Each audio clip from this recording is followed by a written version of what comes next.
श्रीमद्वेङ्कटनाथार्यं वन्दे वेदान्तदेशिकं लक्ष्मीनाथसमारम्भां नाथयामुनमध्यमाम् अस्मदाचार्यपर्यन्तां वन्दे गुरुपरम्परां यो नित्यमच्युतपदाम्बुजयुग्मरुक्मव्यामोहतस्तदितराणि तृणाय मेने अस्मद्गुरोर्भगवतोऽस्य दयैकसिन्धोः रामानुजस्य चरणौ शरणं प्रपद्ये माता पिता युवतयस्तनया विभूतिः सर्वं यदेव नियमेन मदन्वयानाम् आद्यस्य नः कुलपतेर्वकुलाभिरामं श्रीमत्तदङ्घ्रियुगलं प्रणमामि मूर्धना भूतं सरश्च महदाह्वयभट्टनाथ श्रीभक्तिसारकुलशेखरयोगिवाहान् भक्ताङ्घ्रिरेणुपरकालयतीन्द्रमिश्रान् श्रीमत्पराङ्कुशमुनिं प्रणतोऽस्मि नित्यम्।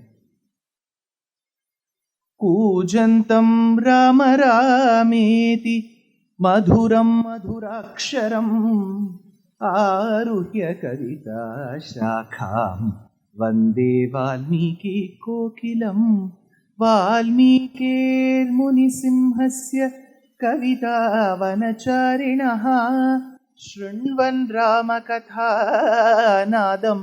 को न याति परां गतिम् वेदवेद्ये परे पुंसि जाते दशरथात्मजे वेदः प्राचेतसादासीत् साक्षाद् रामायणात्मना अञ्जनानन्दनं वीरं जानकी शोकनाशनं कपीशमक्षहन्तारं वन्दे लङ्का भयङ्करं मनोजवं मारुततुल्यवेगं जितेन्द्रियं बुद्धिमतां वरिष्ठं वातात्मजं वानरयूतमुख्यं श्रीरामदूतं शिरसा नमामि आञ्जनेयमदिपाटलाननं काञ्चनाद्रिकमनीयविग्रहं पारिजाततरुमूलवासिनं भावयामि पवमाननन्दनं यत्र यत्र रघुनाथकीर्तनं तत्र तत्र कृतमस्तकाञ्जलिं बाष्पवारि परिपूर्णलोचनं मारुतिं नमत राक्षसान्तकम्। नमः सदसे, नमः सभायै. With the abundant blessings of Paramatma Shriyapati, we have gathered on a sunny evening of still the week. It's not even the weekend. And extremely honored, humbled and indebted to see Astikas from all ages being assembled in this very premises of MLR. So today, day 3, and tomorrow, day 4, we shall be witness to the series, the topic series, which is Ramayana Rahasyam. I'm sure tomorrow as well, we will have Astikas coming in. I have a special request from a couple of Astikas saying that people should not reserve the seats with water bottles and kerchiefs. So I'm sure everyone who has come has only respect, love and regards for Sanatana Dharma. There is no doubt about it. And I'm sure a lot of people are working people who travel from different parts of the city. And I'm sure with the given infrastructure and traffic conditions, how much people will face a lot of hurdles to come here. I'm completely aware of that. So I'm sure you will take this request of not reserving the seats with insentient matter like bottles and kerchiefs. We want only Chetana Vastu, which is Jivatma, to sit. So that's the request. I'm sure there are parents who have brought their children here with good intent that they also learn to appreciate our scriptures and serve the Dharma one day or the other. My only request is, if you brought your little children, please keep them towards the end so that if they are restless, you can take them out for a few minutes and come. And if you sit right in front or in the sides, it becomes really, see, this isn't an orchestrated concert where I know what is going to come next. It just comes as an impromptu. So I should be very mindful that I don't have any obstructions to my thought process. That is the only request. That said, we have had the Saubhagyam to understand Srimad Ramayanam and its Rahasyams. There has been a paddhati of understanding these rahasyas. I've told you at the commencement on day 1 itself, just that I have repackaged them to suit a current generation. That's all. We had the first rahasya, her years that spoke about the greatness of Valmiki Maharishi and the relationship that he enjoyed with Mata Sita. That was point number 1, rahasya number 1, followed by catch 24. If you remember, I spoke about the 24 aksharas of Gayatri Mahamantra, which is Surya Gayatri or Savitri, and how Valmiki Maharishi, the great Mahan, has taken the pain to embed them in the shlokas of the Ramayana. At this juncture, I also am coaxed to speak about another aspect. So, in Srimad Ramayanam, we come across a lot of things that deal with numbers. One such that comes in 5 occasions is a sentence called Dashavarsha Sahasrani Dashavarsha Shatani Cha. It talks about the number of years Rama lived. So this is a shloka that comes in twice in Balakandam, twice in Yuddhakandam, then once in Uttarakandam. So the same sentence, Dashavarsha Sahasrani Dashavarsha Shatani Cha. The rightful translation to this is Dasha, 10, Varsha, year. Dasha Varsha Sahasrani, 10,000 years Rama lived or ruled. Dasha Varsha Shatani Cha. Then it talks about another 1,000. See, intelligently, Valmiki could have said, if it is 11,000, he could have said Ekadasha Varsha Sahasrani. That will make it, if somebody asks you, what is the price of the water bottle, you will never say 10 into 100 plus. You wouldn't give all this calculation to the person who's the recipient. So there is a certain method in which Valmiki says that Rama ruled for 10,000 years plus 1,000 years. Dashavarsha Sahasrani, Dashavarsha Shatani Cha. 11,000 years put together. He says this in 5 places, the same line. One way to construe this is, yes, Rama ruled for 10,000 plus 1,000, 11,000 years he ruled. What is the problem? He is Paramatma. No doubt here. But there is a problem. When we deal with Rama's life history, we deal with all realistic numbers. Rama was married at the age of 12. He was just about to begin with the 25th year. Then he was sent on an exile for 14 years. Then he returned while he was 39. After Pattabhishekam while he was 41 and Sita was 35. Sita showed that magical 2 red lines on the strip and she said, I'm pregnant. And everything, rest is history. So, that gestation for Rama was also very much natural because it is Tatascha Dvadashe Mase, 3 plus 9, 12 months. It is said was a gestation in Kaushalya. Why? 3 months is taken as Pitragarbham because you are in your father's sac as a sperm for 3 months because it takes 60 to 90 days for a motile sperm to fertilize. So it is 60 to 90, which is 3 months within the father. 9 months within the mother, which is Matragarbham. So 12 months. So everything seems so realistic and suddenly comes the number 11,000 years. How do we understand this? One, I told you there's a traditional way of looking at it by some scholars who say, believe it is 11,000. But there is a problem here. Rama is Paramatma, he would have lived for 11,000 years. Agree. What happens is, after ruling for 11,000 years, he goes into the waters of Sarayu and immerses. Who comes along with him? Bharata, Shatrughna, their wives and everybody. So they must have also lived for 11,000 years. So what grants this speciality to them is a question. This has been solved by some of the acharyas. If you just pay attention for a few minutes, you will understand. In the Vedas, there is a mention that a person who adheres to the Vedic statement, has to perform a yagam called Sahasra Sambatsara Yagam, a yagam that is to be performed for 1,000 years. Vedam says, a person who believes in me has to perform this yagam for 1,000 years. During Mimamsa Shastra period, people wondered, agreed that I have to follow the Vedas. I have to perform the yagam. But 1,000 years? Because we say, Shatamanam Bhavati Shatayah Purushaha. A human can live on an average or a maximum of 100 years, barring a few exceptions. We have seen now in the country of Japan, a few others in our family who might have lived for 103, 106, 109. Purusha Vidya and Chandogya Upanishad says you can live for 116 years maximum. That is why we have two cycles. We have a cycle of 60 years. That is why we say Sashtyabda Purti. Because 60 years are there in the Hindu Panchangam.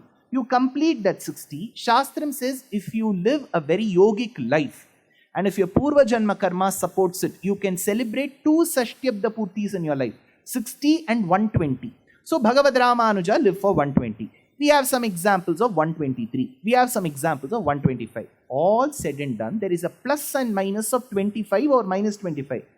How do we concur with 11,000 years? This is a question. So Mimamsa Shastram says, when Vedam says do the yagam for 1,000 years, it means you begin the yagam, your son will continue, your grandson will continue. Maybe after 20 generations they'll finish 1,000. But Vedam itself denies that the phalam is only for the person who's doing it, not for the 20th generation person. If I believe that if I have to invest some money today, even in debentures, and then say, okay, 20 generations later he will get 10%, I will not be so magnanimous enough for my person 20 generations later to enjoy. Why will I work so hard? So Vedam then calculates through various sutras in the Mimamsa Sutras and says, Sahasra samvatsaram tadayusham asambhavat manushyeshu. A human cannot live for 1,000 years. This is a sutra. Sahasra samvatsaram tadayusham asambhavat manushyeshu. A person cannot live for 1,000 years. Then how do we manage that 1,000? That is where it says samvatsaro vichalitvat. Then use this word samvatsaram in a different way. In the same Vedas, there is a line, aharvai samvatsaraha. When you perform a yagam, a yajna, or yajna which is equivalent to rajya paripalana, in certain occasions where it is very pristine, very pure, and the number sounds unrealistic, 1 year can be construed as 1 day. So, Sahasra Samvatsaram becomes 1,000 years is equal to 1,000 days. Similarly, when did Rama marry Sita? 12. I told you some time back, correct? Then he lived happily with Sita in Ayodhya for 12 years. He completed 24 and he was in his 25th year, correct? Then he went to the forest for 14 years. He was 39. 2 years with Sita and then she is pregnant, which makes it 41. So 12 to 41 is the number of years he lived with Sita, correct? So how much does that give to 24, 34, close to about 27, 28? Now, how many years did Rama live with Sita? The shloka says, Dasha Varsha Sahasrani, 10,000 years. So 10,000 years is equal to 10,000 days. Divided by 360 will give you the 27 to 28 years. You're able to get the calculation? So this is how we will have to calculate. See, one version says, believe it is 11,000. Believe. But if you believe the Vedic statements that says, Shatamanam bhavati shatayah purushaha, even if Bhagavan chooses to be born as a human, he has to adhere to the human lifespan pattern. That is why, now come back to the shloka again. There is another way to calculate it. We thought we will listen to you. You're giving maths class now.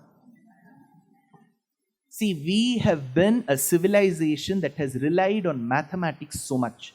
18 days of Mahabharata Yuddham, 18 Parvas of Mahabharatam, 18 Adhyayas of Bhagavad Gita, 18 Akshauhini Sainyas, 11 plus 7, 18. 18 is indicative of the word Jaya Yaja. That is why it is called Jaya Kavyam. So everything is mathematics. 4 Vedas, 6 Sanghas, everything is maths. When I spoke about catch 24, I diverted here. Why?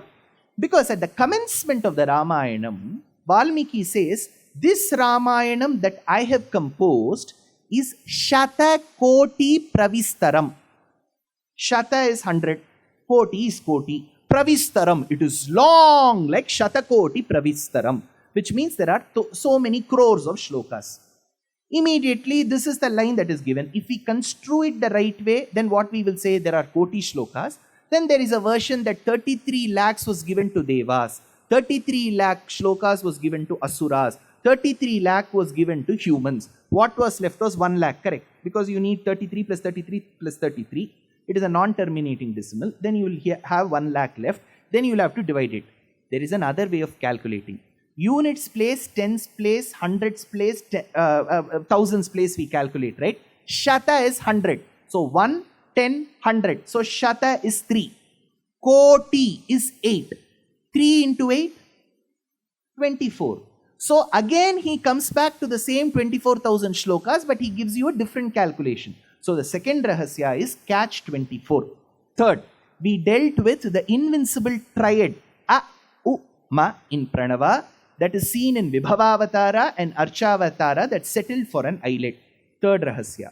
Fourth rahasya, we saw the presence of Garuda, who is regarded as the personification of Vedic sound and Vedic quintessence. So we see him throughout in the Ramayana. So the flying guide is with us as the fourth rahasya.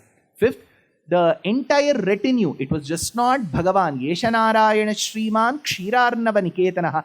It was just not him who came on Dharani. It was also the Shankam, Chakram and Adisesha that came as Bharata, Lakshmana and Shatrughna, the divine retinue.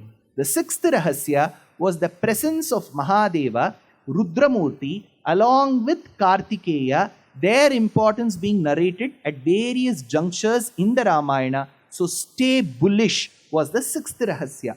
While describing the sixth rahasya, I missed telling you one point. This is a subtle point before I go to the seventh rahasya. In Srimad Ramayanam, Paramatma as Rama meets Guha. If you remember, as he leaves Ayodhya, the trio, before reaching Vatsadesham, Vatsadesha is a province in and around Prayagraj. Earlier it was called by a different name. Shastram calls it Prayaga Kshetram. So in and around Prayagraj was Bharadvajashrama. If you are all good voracious readers, you will all be amazed to read a book by Pal. He was an ASI director. He excavated with a team the place around Prayagraj to find the remains of Bharadvajashrama. Because Rama, Lakshmana and Sita visit the hermitage of Bharadvajashrama. Rama is extremely orthodox. He will not eat outside. Paranam. There used to be elderly people in our family who will never eat outside. Rama was extremely cautious. He ate, the only place where it was an exception was Bharadvajashrama. Nowhere else he ate in somebody else's place. He only accepted fruits of Shabari. Remember, he did not eat solid food, fruits. But he ate in Bharadvaja's ashrama. Unlike that is Krishna. Krishna will eat in everybody's house. That is why we have multiple days of Krishna Jayanti celebration. However be the outcome of the sweets and savories we make, he is extremely magnanimous to enjoy them all. So, Krishna eats everywhere. Rama is very cautious. But in the colloquial Tamil language, if somebody is a glutton, you would say, Sapattu Raman. I don't know, Krishna has just missed by a whisker escaping that taboo that would be attached as Sapattu Krishnan. He is the one, he eats everywhere. But Rama being Rama, he accepts it and takes it all on him. So that said, he enters Shringiberapuram to meet Guha. Then, after blessing Guha, he reaches a place called Chitrakuta, where his younger brother Bharata comes, relinquishing all the jewelry and the comforts. He comes with Jata. Jata Chiradhari, says Bhattatri in the 34th Dashakam of Sriman Narayaniyam. He wears Krishnajinam, he wears the hide of the deer, and then he has a Valkalam, the bark-like dress that he supports, and he has Jata, that is matted locks. Now, we have Rama. Rama's anugraham goes to Guha. Rama's anugraham goes to Bharata. What does Bharata accept in return? He accepts the padukas of Rama. The padukas that have come from Rama's feet is supported by Bharata on his head.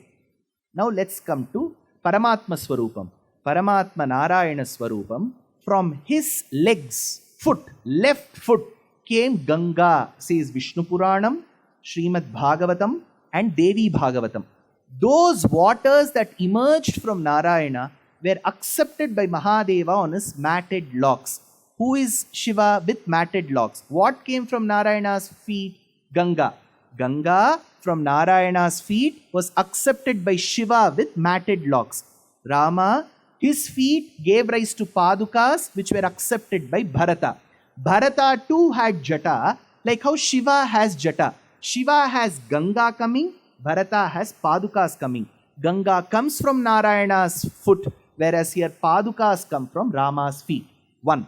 Second, where did Bharata accept the padukas? He accepted the padukas in a kshetram called Chitrakuta in Madhya Pradesh, which is the Chitrakuta of Dakshina Bharatam. It is called Chidambaram. If you've heard of a kshetram in Tamil Nadu, it is an important kshetram where you have two rajas. One Nataraja, the other one is Govinda Raja. It is called Tillai, Chitrambalam, Tiruchittirakudam. So in Uttara Bharata's Chitrakuta, Rama gave his padukas to Bharata. Here in Chidambaram, Chitrakuta, you have Shiva who does Bharata Natyam. There it is Bharata. Here it is Bharata Natyam. There it is Ganga, padukas. Here it is Ganga. Second, Rama's association is also seen with Kartikeya. One of Kartikeya's many names is Guha. That is why Rama moved with Guha. So Rama, Guha and Bharata is equivalent to Narayana, Shiva and Kartikeya. So the connection that we have is exquisite, which is the sixth rahasya called stay bullish. Now coming to the seventh rahasya. We have the opportunity to discuss one of the most iconic characters of Srimad Ramayanam. That said, I remember an experience I'm sure a lot of you will share. If you visit one of your friends or relatives' house and they make like extremely delicious food, towards the end of it, you point to a certain dish and ask, "This was amazing. Can you tell me the recipe?"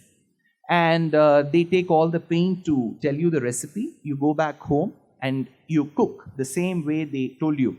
Your outcome wouldn't be exactly the same as what you had it, because they would have purposefully missed telling you one magic ingredient. There would have been something in that dish that would have made it a nulli secundus, but you wouldn't know of it. Similarly, in the entire Ramayana, we know of various characters beginning with Rama to Sita to Bharata to Mandavi to Lakshmana to Shrutakirti to Sumitra to Kaikai to Kaushalya to Guha to Bharadwaja, everybody.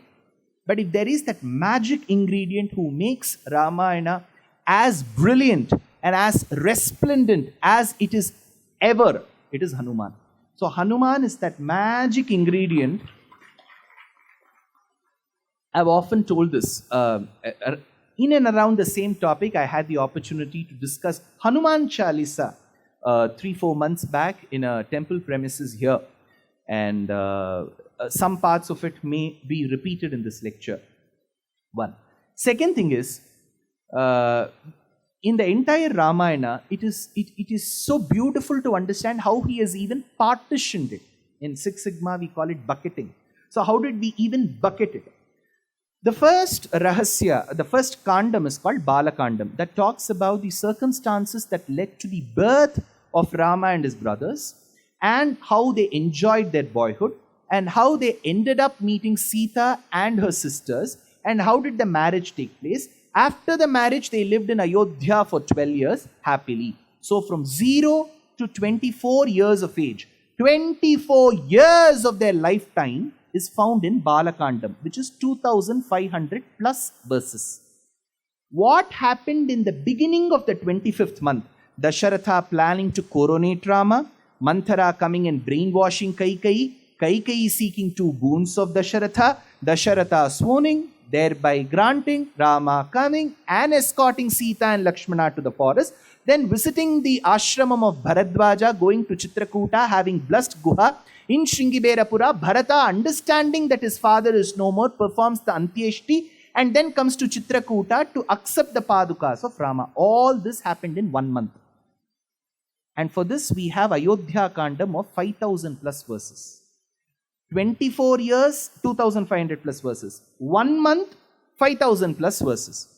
In the 14 years of exile that Rama, Lakshmana and Sita went, the first 13 years was absolutely peaceful. So Every time they wanted to unstaple their memories, they would bring beautiful scenes that were as picturesque of the flora and the fauna from this period.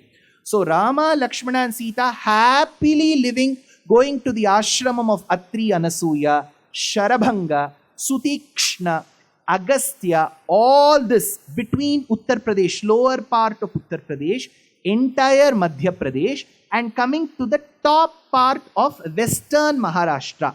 This sojourn of 13 years is described in 2 verses. Okay. Then what happens is they settle in a place by the banks of river Godavari, Goda Tatante, in a place called Nasik, Panchavati, which is in Maharashtra. So they settle there, and then comes Shurpanakha. Shurpanakha is humiliated. Then Karadushana come, and they fight Rama, and 13,999 of them are annihilated. The last one, called Akampana, goes and talks about the valor of Rama to Ravana, while Shurpanakha describes the beauty of Sita to Ravana to lure him. He seeks the help of Maricha. Maricha comes as a gem-studded golden deer to lure Sita. Sita asks Rama to go behind the deer. Rama runs. Towards the end of that particular sojourn, Maricha is killed. When they return, they find Sita missing, because Sita has been abducted by Ravana in the form of Parivrajaka, a sannyasi. Then on his way, Rama grants moksham to Jatayu, accepts the fruits given by Shabari, and remains witness to her moksham. This portion happened in the first 2 months to 3 months of their 14th year. So 13 years, you just have a few verses, a couple of verses. The 14th year, you are dedicating the first 2 months to very many. This becomes Aranya Kandam, which is 2,500 plus verses. Then Rama enters Karnataka Pradesha. He reaches Kishkindha, makes friends with Sugriva, with the enabling of Hanuman, and then he kills Vali, makes Sugriva the king, and then reminds Sugriva of the promise that he had made. And then after a hiatus of about 4 months because of the monsoons, they wait and then send the Vanaras in different directions. This is Kishkindha Kandam, 2,500 plus verses. Now Hanuman, along with the Vanara Sainyam, comes to Dakshina Bharatam, and when they are clueless, Sampati's son has narrated to him. His name was Suparshva. If you remember that day, I told you Suparshva, Jatayu, Sampati, Aruna, Garuda. I think I told you this on Sunday after about 5:30. You remember, because that would have been the 4th Rahasya, flying guide. So, here, till Hanuman starts to Lanka, whatever happened in Kishkindha, in and around Kishkindha, till the Vanaras reached Dakshina Bharatam, is Kishkindha Kandam.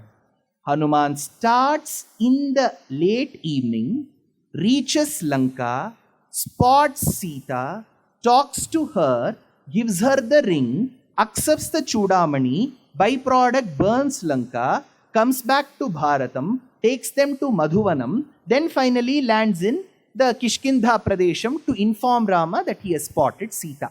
All this took less than about 14 hours. This is called Sundarakandam. So 2,500 verses is dedicated not for one full day, less than a day. That is Sundarakandam. What happened after that around Setu Bandhanam, taking all the Vanaras to Lanka, vanquishing Ravana, Kumbhakarna, Malyavan, Indrajit in the Mahayuddham, and then the Agni Pariksha, and coming back for Rama Pattabhishekam, is around 5,000 to 6,000 shlokas that happened in the last few months of Srimad Ramayanam. Now that I've told you this, I'm forced to tell you another point which, someday it will become viral and people will abuse me. Rama was born in Chaitra Masam. Chaitre Navami Ketithau. Navami Tithi. Punarvasu Nakshatram. Chaitra Masam. Chaitra is generally believed to be the first month of a Hindu calendar. Whether you follow Chandramanam, lunar calendar, or Shauramanam, because in states like Tamil Nadu and Kerala, they all follow Shauramanam. In states like Andhra, Telangana, large parts of Karnataka, they generally follow Chandramanam. In Chandramanam, you generally trace the moon's movement, where you have the Paurnami's calculation. That is why, if you believe that a month for the Kannada-speaking Astikas may begin 14 to 15 days prior. That is why Chaitra. So, at the end of the day, whether it is Chandramanam or Shauramanam, this Chaitra Masam, Chaitra, now Kannadadalli helovaganu Chaitra, Ashada hange heltivi alve. So this Chaitra is around that March-April period. That is how Chaitra comes. I am not telling you the exact date because every year it will vary. When Rama was beginning his 25th year, that is Punarvasu, it must have been Chaitra Masam. That is when Dasharatha wanted him to be coronated on the next day of Pushya Nakshatram. So Chaitra Pushya was the date fixed for Rama's coronation. But it didn't happen. Instead, Rama had to leave to the forest. 14 years later when he comes, he has to come back again on Chaitra Pushya only. Correct? Then why do we say that Deepavali is the day he won over Ravana and came back to Ayodhya? There is no reference to it at all. Deepavali has a different significance. Nrinam prapayati iti narakaha. It is Ganga Snanam day. That has a different significance. There is no reference to Rama coming. That means he has not completed his 14 years tenure. He has come 6 months premature. See, in engineering, in some of the credits, you can finish 1 semester earlier. You will get 1 credit certificate for that. If you want, you can stay on campus and do some extra elective courses. But here, Kaikeyi is very particular. It was a bond signed, 14 years he has to stay. How can he come 6 months earlier? So this, why I am telling you this is popularly every news channel, they will call us and they will expect me to say that Deepavali, Rama returned, they lit lamps in Ayodhya. Nothing of it is there. He returned only in Chaitra Masam. If you have to celebrate, we have to celebrate only in March-April period. Deepavali is celebrated for a different reason. Just because something is popular doesn't make it right. So, now, speaking about the penultimate Rahasya, because the ultimate one will come tomorrow. This is the penultimate one, the 7th Rahasya, which reads the Flying Swifty. Who is this Swifty? So I was quite inspired by a few college boys and girls, especially whom I spoke to. They were all Swifty. They're all Taylor Swift fans. So they call themselves Swifties. So I thought the best Swifty that I could think of is Maruti Swift. So he is Maruti, right? So he's extremely swift. So the Flying Swifty is the penultimate Rahasya, which is Hanuman. Uttarakandam says, Surya Dattavara Swarnaha Sumerurnama Parvataha. All these shlokas that speak about Hanuman's past are found, majority of them are found in Uttarakandam. Again, there will be Quora.coms, HinduExchange.com, now Ask Perplexity, Grok, OpenAI, all this it will tell you. Some of them will ask, Grok, tell me, did Uttarakand happen? And then Grok will say something. Then they'll come back, sir, Grok said. Uttarakandam is doubtful. See, all our acharyas have believed Uttarakandam has happened. There is not a single doubt that our Purvacharyas have raised. None from the school of Advaita philosophy of Adi Shankara, none from the school of Visishtadvaita of Bhagavad Ramanuja, none from the school of the Dvaita Tattvavada of Madhvacharya, none of the commentators, none of them have raised the authenticity of Uttarakandam. But why has it been raised in the last 40 plus years? Because when people ask us 2 questions. 1, how could Rama send a pregnant Sita to the forest? 2, how could Rama cut or behead a person called Shambhuka? We feel that there will be answers which cannot be suited for the current millennials and Gen Z. And then quietly we say that this portion did not happen at all. Just because we have the inability to answer a certain question, it will be very imprudent upon us and very dishonest upon us to even cancel the Uttarakandam. Without Uttarakandam, you will have only 18,000 shlokas. Then where will you get the Gayatri mantra of 24,000 shlokas? 1. All the commentators like Maheshwara Tirtha, Govindaraja, Madhava Yogin, Nagesha Bhatta, Trayambakamakin, all of them have commented. Based on Uttarakandam is where Kalidasa wrote this a part of Raghuvamsham. We have Bhavabhuti who wrote Uttara Ramacharitram. We had Ottakkuttar who wrote the one in Tamil. There is the question of authenticity. So if you are not able to answer, let's declare, I do not know the answer. I will learn answers about it and answer. Rather than telling that Uttarakandam did not happen at all. Because you wouldn't know who Hanuman is without Uttarakandam. Second, Uttarakandam is that which happened after Purvakandam. That is Yuddhakandam. Uttarakandam also means all the questions for which you need uttaras are given in Uttarakandam. So Uttarakandam is also called the answer kandam. You have only question kandam. What will you do without the answer kandam? So this is the key. Surya dattavara swarnaha sumerurnama parvataha yatra rajyam prashastasya kesari nama vai pita. Surya dattavara swarnaha sumerurnama parvataha. So it talks about a parvatam called Meru. Again, I'm telling you, this Meru Shabdam is always very intriguing. You will come across this Shabdam every day. Meroho uttare parshve, dakshine parshve. Even for Shaktas, Sri Vidya Upasakas, they will be talking called Ardha Meru. So this Meru will keep coming. Now you may ask, where is this Meru? It is a very tough question to answer. Imagine that there is a Parvatam called Meru. Now we don't know its whereabouts. If you find, let me know. Surya dattavara swarnaha sumerurnama parvataha yatra rajyam prashastasya kesari nama vai pita. So here it is said that there is a person called Kesari. What does Kesari mean? In Darshini you get one sweet. Kesari bath. Without bath, who is Kesari?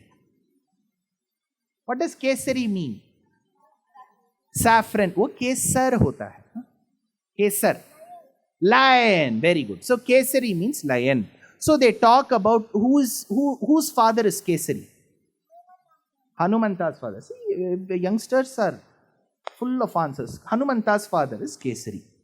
If Kesari is a lion, Hanumanta should also be lion, biologically. Correct? That is where we need to understand certain words are given as an exaggeration.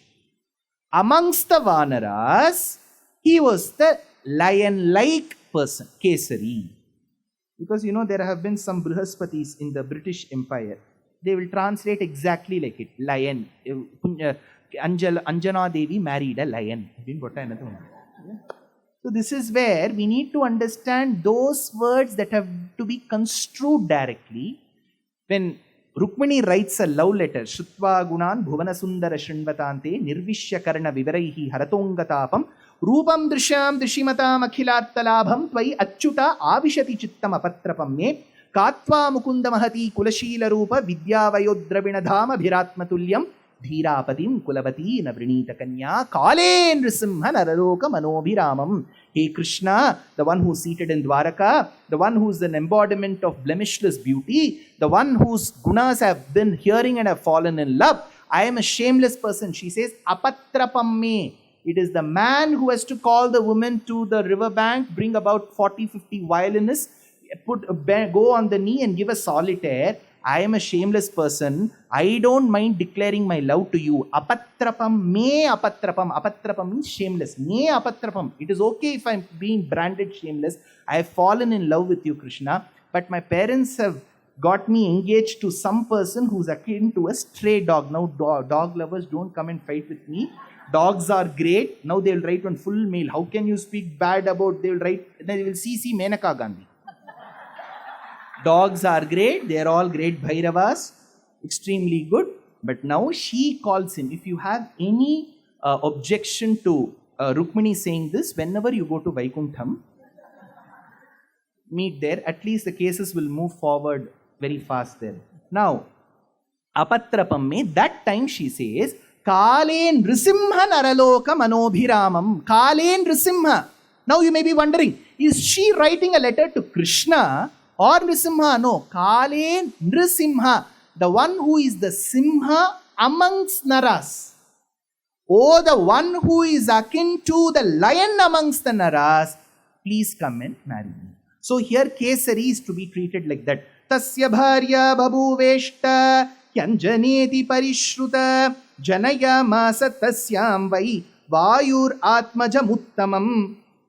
So he married Anjana Devi. Now, Shali Shukani Bhabhasam Prasute Mamtadanjana Phalanya Hatukama Vai Nishkranta Gahanevara Yesha Matur Viyoga Chakshudhaya Chashubhushardita Ruroda Shishuratyarthe Shishuhu Sharavane Yatha.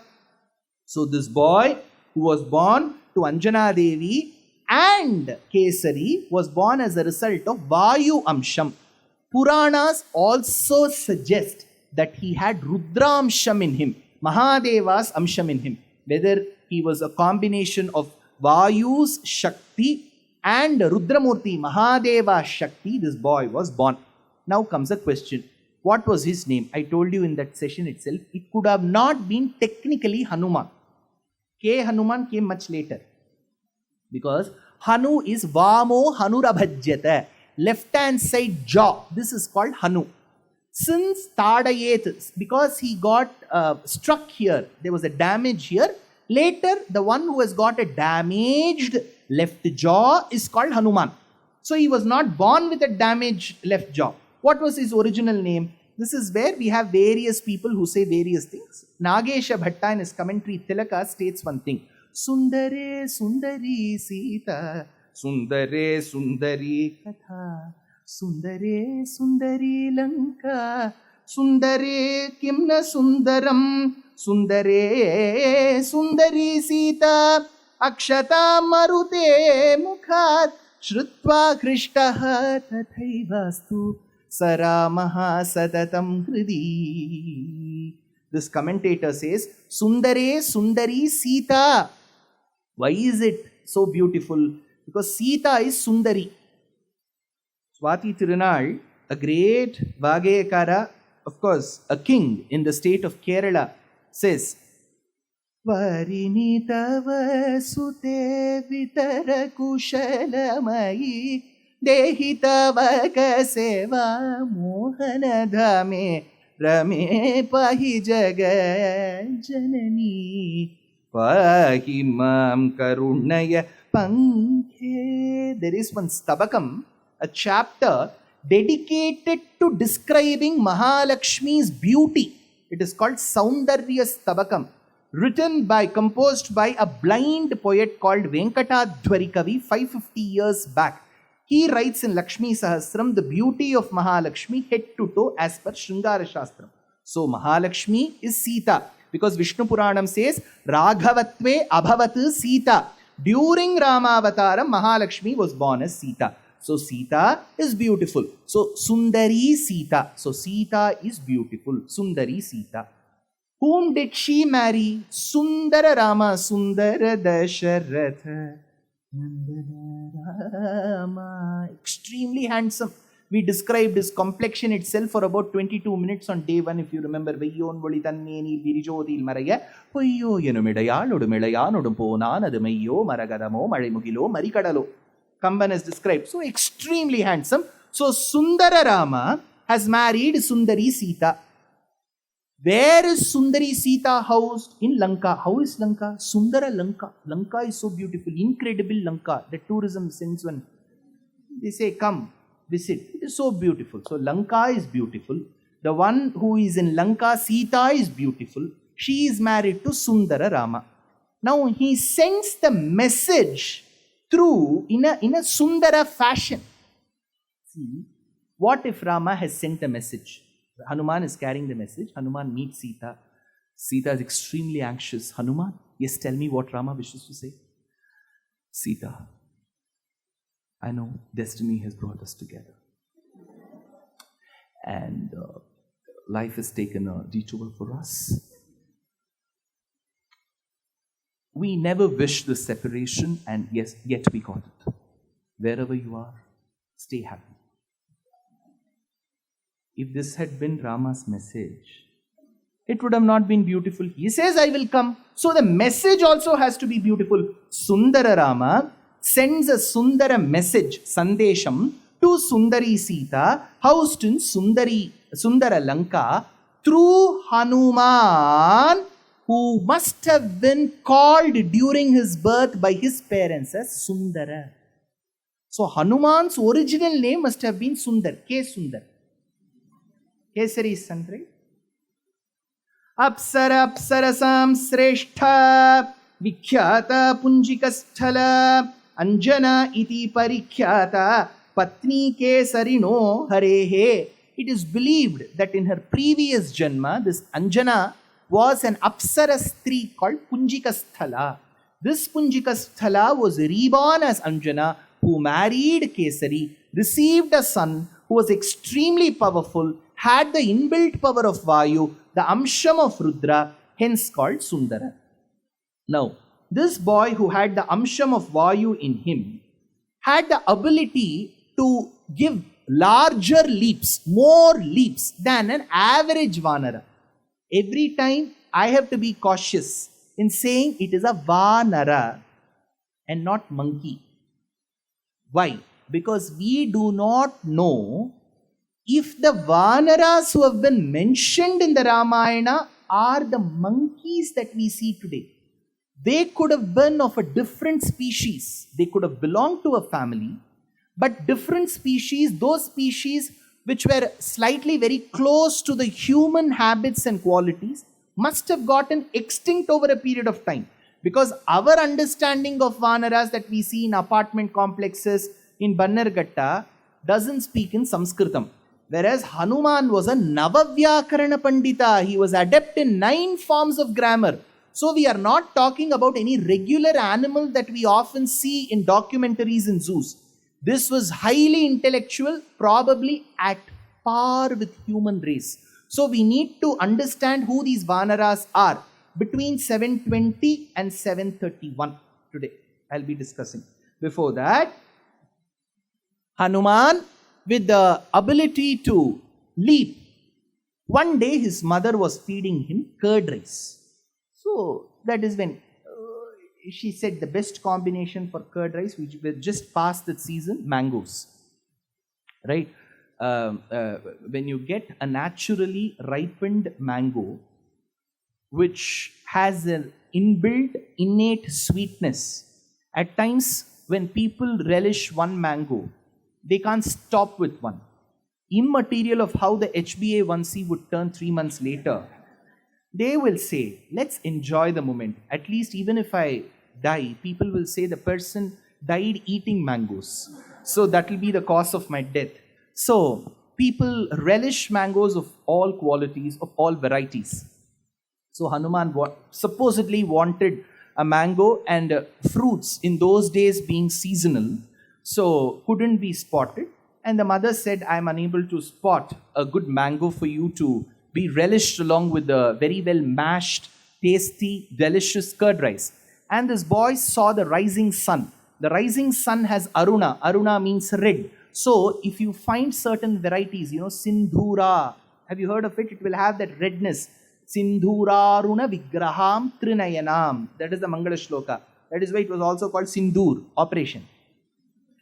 Sindur. So Sindura Shambodi Pol Tirumaliranjolayangung Indira Gobangale எழுந்து பரந்திட்டனவாம் மந்தர நாட்டி என்று மதுரகோது ஷாரு குண்டு சுந்தரத்தோளுடையான் says Andal in the Nachiyar Tirumozhi in her rendition of the god of Alagar Kovil, Tirumaliranjolai, Sundararajan. So she says Sundara Shambodi Pol, Sindhura Aruna Vigraham, Aruna, Sindhura, redness. So when he saw the rising sun, he mistook that for a fruit and started leaping towards it. Naturally, Indra, it is believed in the Shastram that he was extremely cautious of his position. He never wanted to be shared with Elon. So he took a thunderbolt and struck at the boy. And the boy had a fracture here. It was damaged, the left jaw, the Hanu portion, and he fell. Now this could be taken in a normal sense where Indra, as the king of the Devas, did it. Some research scholars say this is also depictive of the thunder striking, the lightning striking, which could have happened naturally. Because the lightning, we call the rainbow as Indra Dhanush. The clouds is the place which is responsible for the Indras.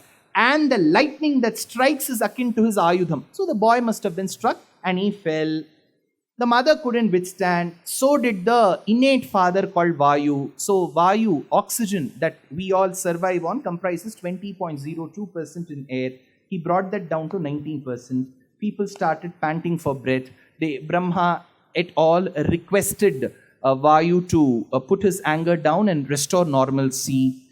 That is when Vayu is said to have restored normalcy. The Devas in return gave a lot of boons to this little boy and he was brought back to his senses. That is when each boon was being given, there was apparently Surya Deva, who was standing towards the end of it, all the boons were given. I'm sure there'll be days during the class 1, class 2, class 3. The first few days in all schools will be generic sessions where the teacher will end up asking the same question, what do you want to be? And this class 1 or 2 child will apparently be witness to one of his parents or both of them who have been engineers.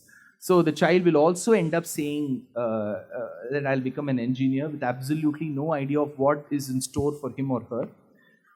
So the child will say engineer. And apparently some teachers also end up saying, oh, all of you want to become engineers, say something different. So the other children will be loitering for answers because they wouldn't have better options. So here was Surya, because all the boons that were bestowed by other devas on Hanuman was deal done and dusted. He had nothing to offer. That is when he told Anjana Devi, I do not know what to give. All that I can do is to teach, but there is a problem because they believe that Surya goes from east to west. My Ratham keeps moving. So I am going to keep on moving. So how do I teach your son? Anjana Devi said, my problem is solved because in normal schools, the teacher is stationary, that my son keeps running. So we couldn't find a running teacher. Now that you have said that you keep going, I would be extremely elated to put my son who also runs with the teacher. So Hanuman ran with Surya and learned the 9 forms of grammar. He became a Navavyakarana Pandita. Now, at the end of it, he went and asked his Acharya, what dakshina should I give? Surya, you please give me your bank details, your NEFT and your IFSC and all those details. I will make sure that the best of the fees is transferred at the earliest. And Surya said that I don't want any money. And Hanuman was also very blissful of Tamil Nadu people. So he asked, you are son and yet you don't ask for money? So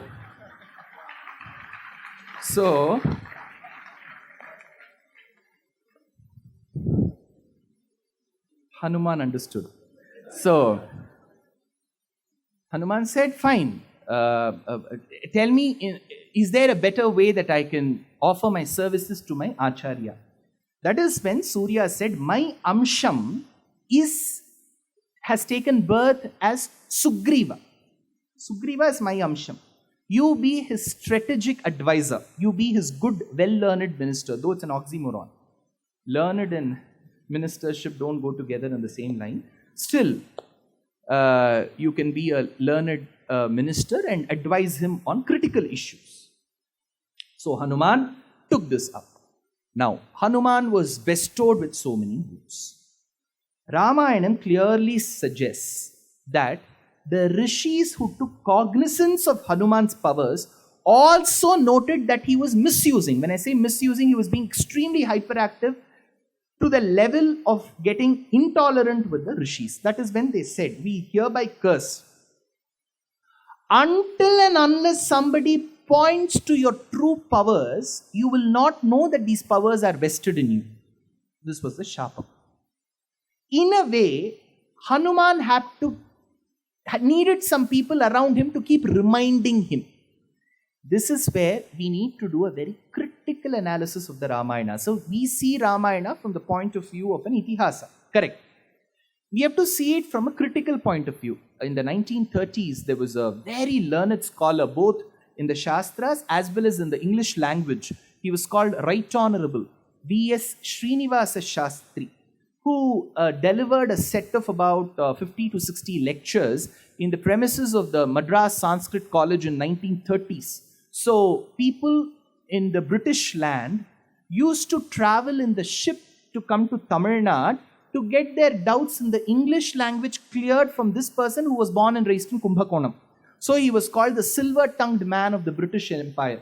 So his English is exquisite, and so is his delivery of the Ramayana content. Please do, if you're all, I'm sure, this is my general assessment, I could be wrong. These days, to find voracious readers itself is getting very tough. So we want, I'm sure elderly people here would have been a fan of great books, but those circulating libraries, everything else is gone. And I don't mean to say people don't read. The number of people who have who are reading books has drastically come down. I would urge you to buy some very beautiful exotic books, like one such, the Lectures on the Ramayana by V.S. Srinivasa Shastri. You will learn the language and the content. So there he says 3 instances. 1, what it costed Hanuman of Discourse. So they said that you shall not be mindful of your powers. You won't know your powers until and unless somebody keeps pointing to you. Where did he realize this? First example. In Srimad Ramayanam, Sugriva, he is the very close brother of Vali. In Kishkindha, it does happen that there is an instance where it is believed Vali died inside the crevice in a cave. And people were lamenting over the loss of a powerful, a valorous person like Vali. And finally, when there was no Raja, when the state, when the province is bereft of a Raja, that state is called Arajakam. Arajakam means where there is no Raja, when there is no ruler to ensure that there is law and order and thereby justice. So the state of not having a monarch is called Arajakam. But you may end up in a place where there is an administrator and still there is Arajakam. That is different. Arajakam just doesn't mean bereft of an administrator. Bereft of a good administrator is also Arajakam. Now, when there was Arajakam, then the party members requested Sugriva. Then Sugriva said, because my party members are requesting, I will become the king of Kishkindha. Suddenly, one day, this Vali comes in flesh and blood. To everybody's shock, Sugriva goes and suggests that you should become the king. But Vali misunderstands Sugriva's plight and says that you have been waiting for me to die so that you can take the powers from me. So he excommunicates Sugriva. He doesn't stop there. Vali starts chasing Sugriva to behead him and guillotine him. So there are people, soldiers who chase Sugriva. Sugriva goes everywhere to Outer Ring Road, Silk Board Junction, anxiously waiting for the yellow line to begin. So everywhere he goes. He goes to North Usman Road, Bazulla Road, Habibullah Road, Western Express Highway, RK Puram, Dwaraka, Maratpalli. Everywhere he goes. How do we know this? Because later when he assists Rama in sending the Vanaras, he gives a very good understanding of the topography. He says, Vanaras, go in this road, you will get caught there, you will go this way. This way. Rama is amazed. He says, Sugriva, you're extremely well aware of all these roads. How did this happen? Sugriva said, these were the roads where my brother chased me. So I know the name, how to get in and get out very well. So, Tenaham apavidhaha cha kridadara cha raghava tadbhayacha mahim sarvan krantavan vanarnavam rishyamuka girim bharya harana dukkhitaha. See, Sugriva runs pillar to post just to keep his life afloat. And finally lands up again in Kishkindha. He begins from Kishkindha, goes to different places because he has been chased and comes back. Then he enters into the cave called Rishyamuka Parvatam, of the Rishyamuka mountain. Then the question is, how did he come back to the same place and why did he have to come here? Of course, his brother's henchmen will follow and kill him. That's when he says, this is the place which used to have the ashramam of a rishi called Matanga. Once my older brother Vali happened to throw a buffalo called as Dundubhi. The carcass fell in this hermitage. Matanga, the Maharishi of great brilliance and resplendence, was of course took offense to Vali's bad demeanor and cursed. If Vali comes to this place, he will die. So I know that this Rishyamuka Parvatam is good. Who has told this to Sugriva? Hanuman. Which means Hanuman knew that this place was extremely safe. Then he should have told Sugriva earlier, right? Sugriva went to Western Express Highway, Dwaraka. Why? Because this is what caused Hanuman's memory. Hanuman, he would have never let his dear friend, he is the strategic advisor. Why will he say, he would never have thought, he is not a sadist. But why did that happen? The first instance that is very well proven, that the sharpam on Hanuman cost him this. See, there is a subtle lesson for us. However hard we try to remain a good human being, but the environment around us may coax us to be a person who argues, who fights, be it in the personal space or the professional space. But we should try our level best to never incur the wrath or the curse of a good person. See, Hanuman, Vayu Sunu, Kesari Nandana, Anjanatmaja, Rudramsha, later Rama Bhakta, he suffered because of the curse of the rishis, then the lesson for us is we should avoid. See, since he was so talented, we are not able to see the after effects of the curse that much. When we are devoid of talent and that brilliance, a single curse can cost us. So it is always better to keep people around you in good books, and even if you wish to fight, it is better to remain silent. When the moment somebody curses you for a right reason, it may manifest in different ways. This is one example. See, my humble submission is, every time we read the Ramayana, we should see what is there in for us. How I can better my life in my personal and professional front. That is what I keep looking, because we are people with too many blemishes. We just can't count them. But we can try minimizing the blemishes or the aftermath of these blemishes by going through these Puranas.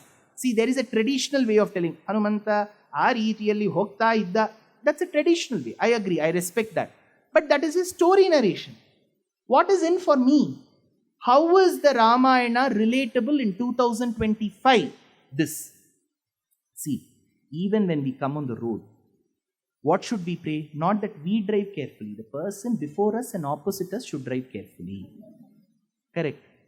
And we may end up using abusive words against the person opposite us. Why? That is where a lot of maturity has to come. If we blurt out words that are beyond the realm of a naturally civilized person, expect the aftermath. Trust me, that person wouldn't have even heard. Some people are extremely valorous. They'll shout within the closed doors. But karma is not like that. Don't think the other person has not heard. Karma has heard. See, we think that we need proof for this. That person will not have proof that I have abused him. But karma has. Avyayaha purushaha sakshi. Karma is not the way judiciary operates, where it needs proof. It is within us. It knows what I'm thinking. It knows what I speak. It knows what I want to speak, but yet I'm not speaking. So it is extremely cognizant. Then when problems come and strike us, we should not get into the self-piteous book. No, we always love to self-pity ourselves. We are not that sober and innocent. Right? We would have done something in the present or in the past. So this is one. Now Hanuman's instance is one. Second, it comes towards the end of Kishkindha Kandam, where Suparshva has already given an early account to Sampati. Sampati, upon understanding that his dear younger brother Jatayu is dead, blurts out that my son has spotted a woman who has been shedding tears under the shade of a tree, supposedly 100 yojanas away. Hanuman, who is the very repository of all powers, should have immediately said, I will go. He is quiet. Jambavanta, on the other hand, the overlived supervisor or project manager, he asks, does anyone have the skill set to fly 100 or leap or levitate for 100 yojanas? Each one tells what they know. They say 10 yojanas, 20, and finally somebody says, I can travel 100 yojanas. And Jambavanta says, congrats to you, please leave on this on-site project. This person says, I can go to Lanka, but I'm sure I will not have the power, the charge to return. And international calls were blocked. So how would we even go see Sita and tell that I've seen Sita? So that is when people were left clueless, directionless, that is when Jambavanta says, Hanuman, I know of your past. You have bequeathed all the boons from the Devas. You have the ability to fight. You do. Boost is the secret of my energy, our energy. You can do it. You can do it. 3 days, 2 nights, 999 only. Motivation session. Leave your footwear outside. Candle lights are lit in front of you. There is a baritone that tells you, oh well. Motivate yourself. And feel the power within you. The energy and the momentum. Because I have always believed that using the terms of Vedanta makes more sense to me. I'll say Paramatma, Bhagavan. Some people generally, when they call me, earlier days, now they've given up on me. So, earlier when they used to say, sir, let's use secular words. I said, what are secular words in the Ramayana? They said, don't use words like Paramatma, Bhagavan. Say energy, momentum, velocity, speed. Is this a physics class? Somehow we have gotten into a very colonial mold. The moment I use Paramatma, I would be a person who has flunked in academics, who would have had 4 or 5 arrears, who wouldn't have had a degree certificate which the college wouldn't have released. I would have been a big fail at my professional front, and I've taken up to telling Ramayana.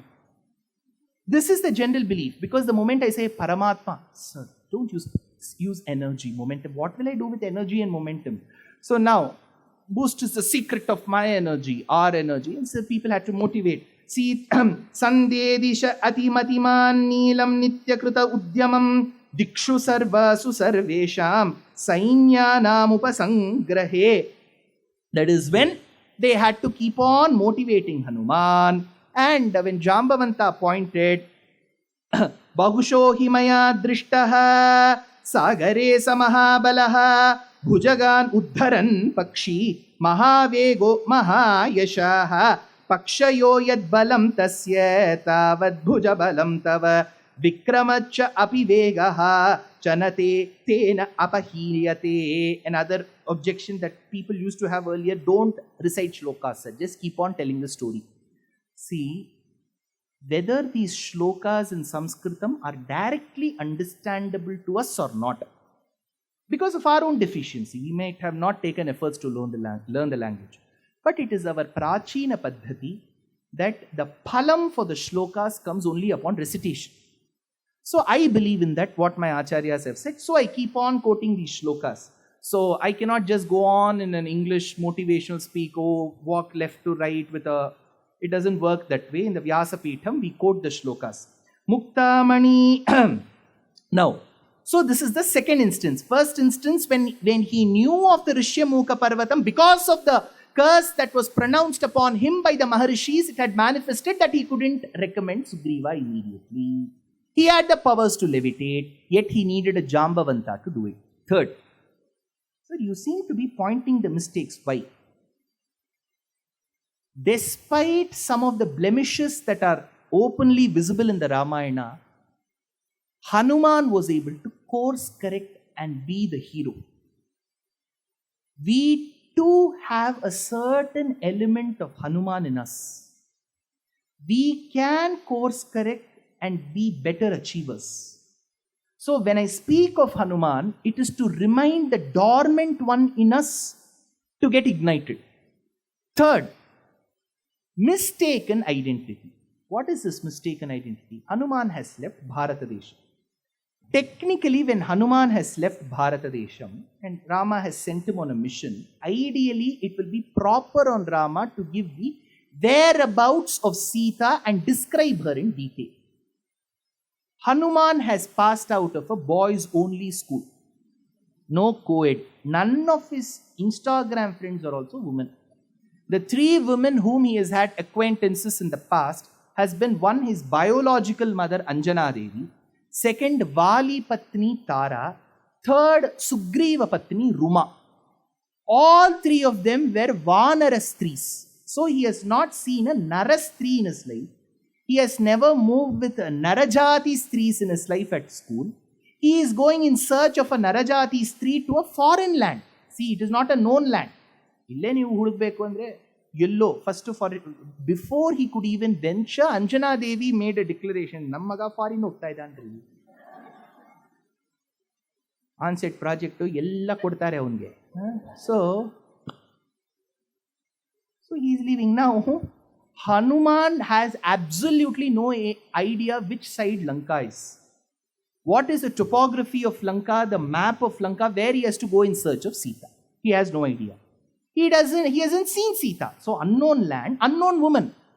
Then he must have asked Rama, how does Sita look? Rama said, she's got beautiful pair of eyes, a pair of ears, a nose, and a beautiful mouth that comprises of 32 teeth distributed into both the jaws.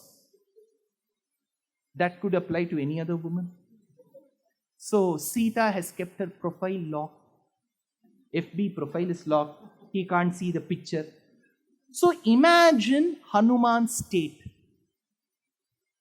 Please put yourself there. On a personal and a professional front, there will be many occasions where we are thrown open to a place where we have no acquaintance for. We should check how Hanuman operated to make our current life better. We should never keep cribbing. Oh, I don't know about this project. Oh, I have never seen this project. Oh, I don't know how to talk to this person. Everything we'll have to look at Hanuman. Hanuman didn't know of Sita, has never visited Lanka, but he took it upon himself that I will go to Lanka and spot Sita. But in the due process, Hanuman makes a small error.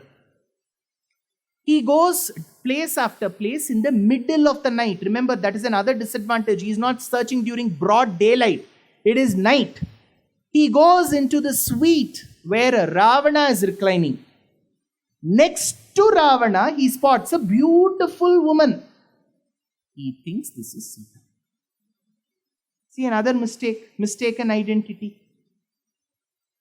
What does he do immediately? Middle of the night, foreign country, a lady whom he has never seen before, he is seeing now. He shows his excitement openly. Valmiki records it. Aspotayamasa chuchumba pucham. He first took his tail and kissed.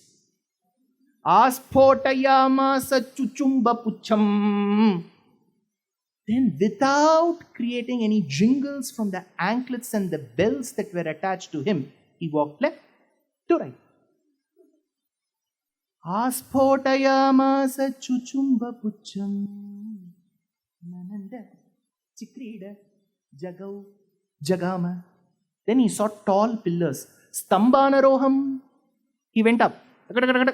He came down.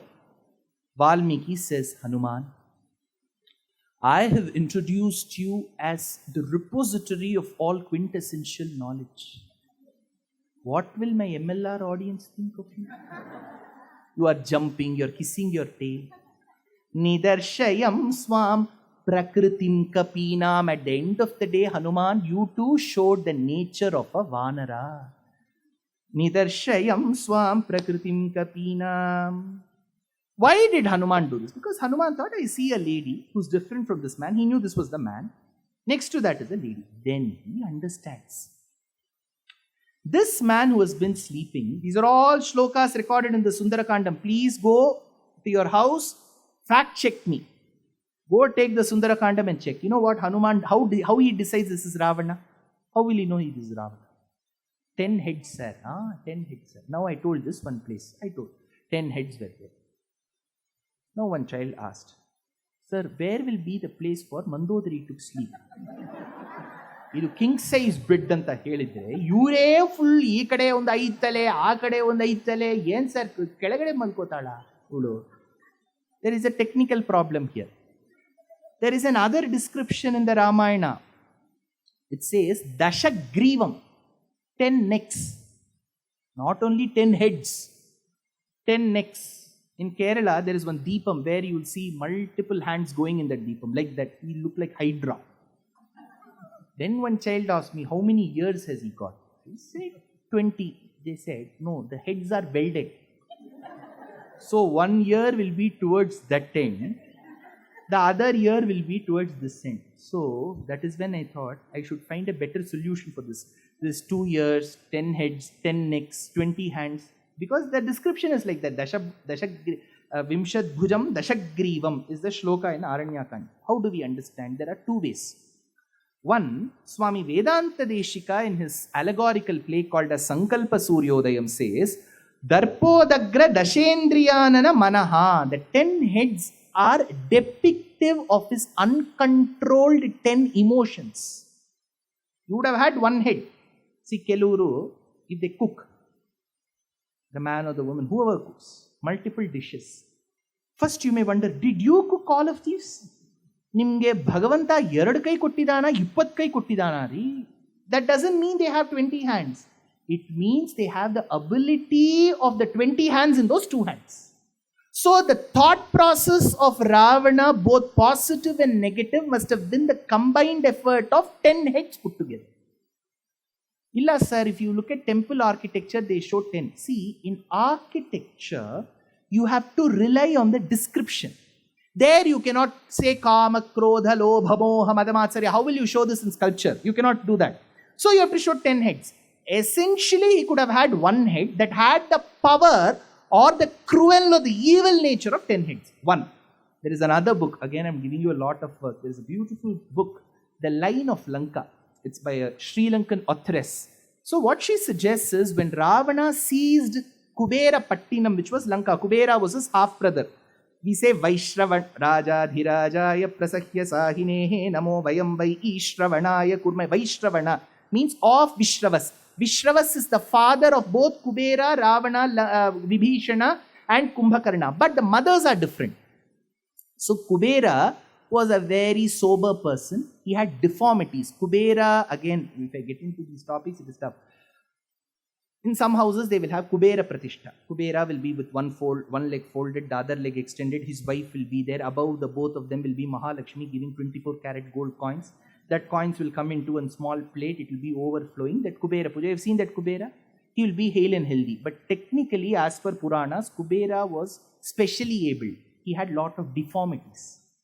If you go to temples, you will see Kubera with a very deformed structure. So Kubera was very good in money lending, but he had no valor to fight. So it was very easy for the Lanka that he had built with his own business to be seized by his half-brother.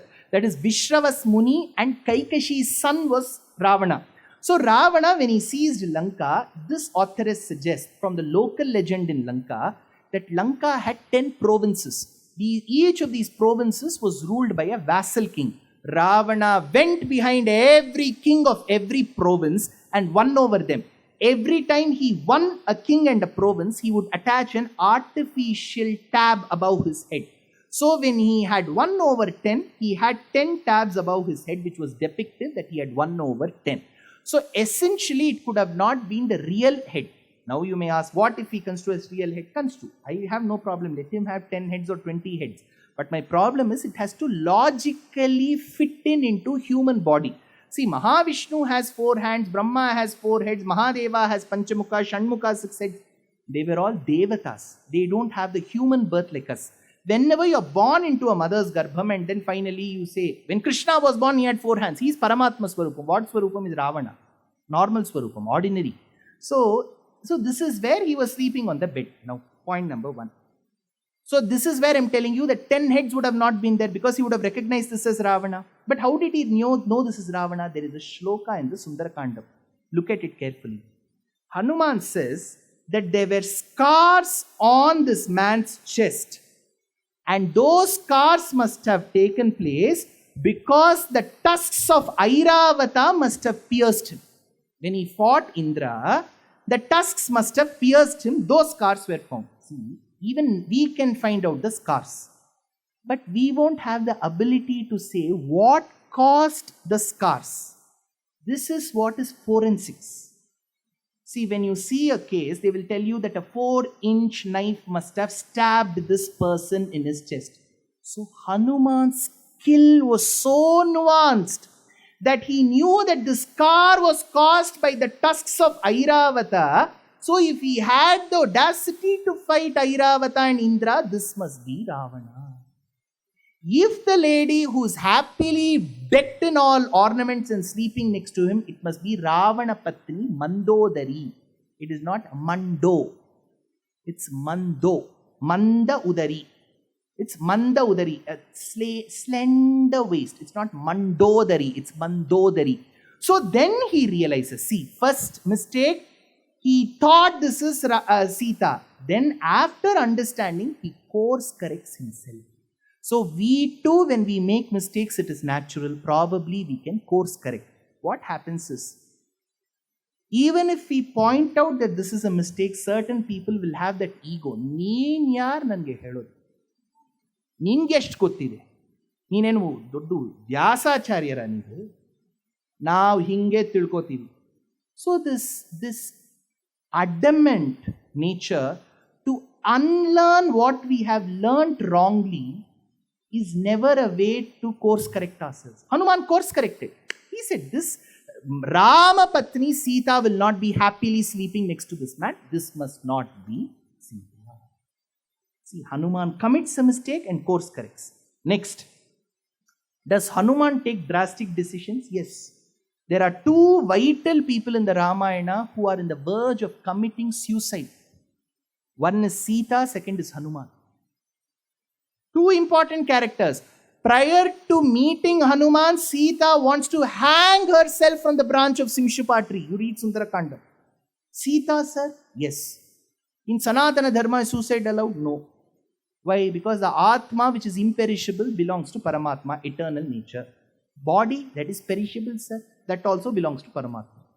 So you have technically no right to coax the Jivatma from the body. That is why euthanasia may not be technically supported in Sanatana Dharma.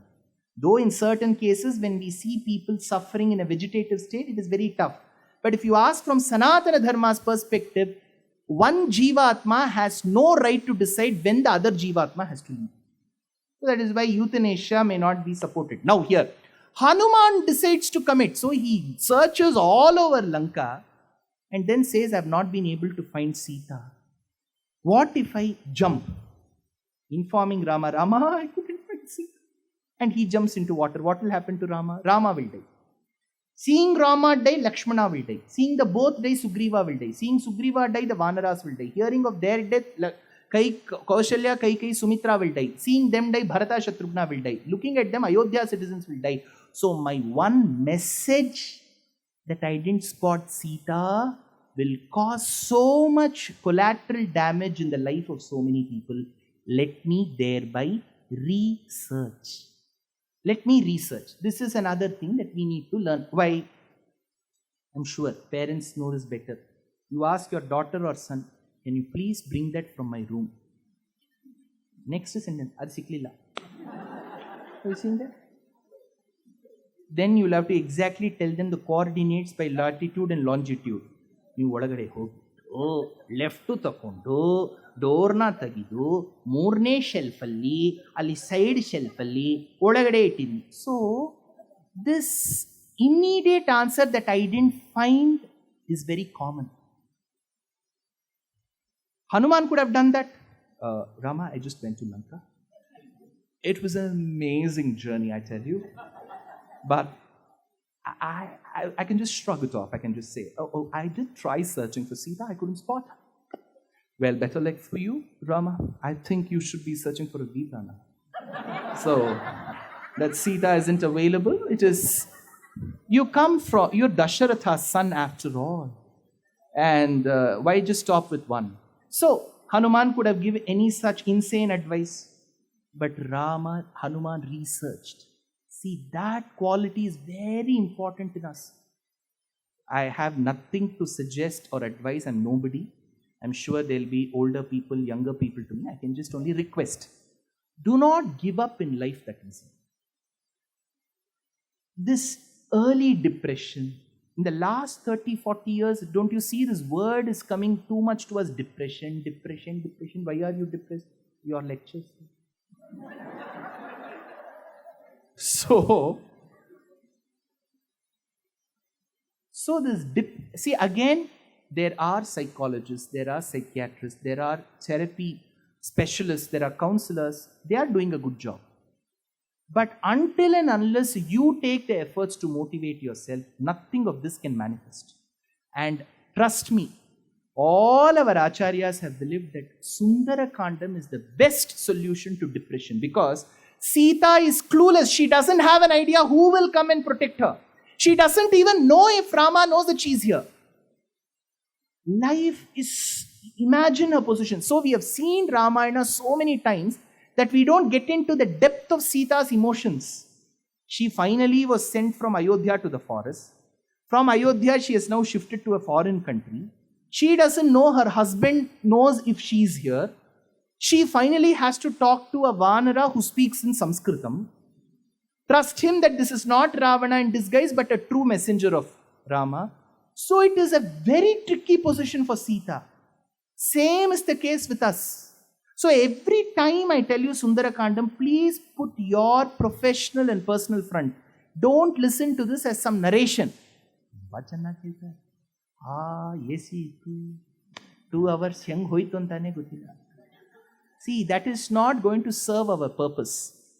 Sundara Kandam should somewhere play a positive role in our life. This is what should be the real palam of the lecture. Not about whether that person spoke, I was engaged, 2 hours went. This is not about that.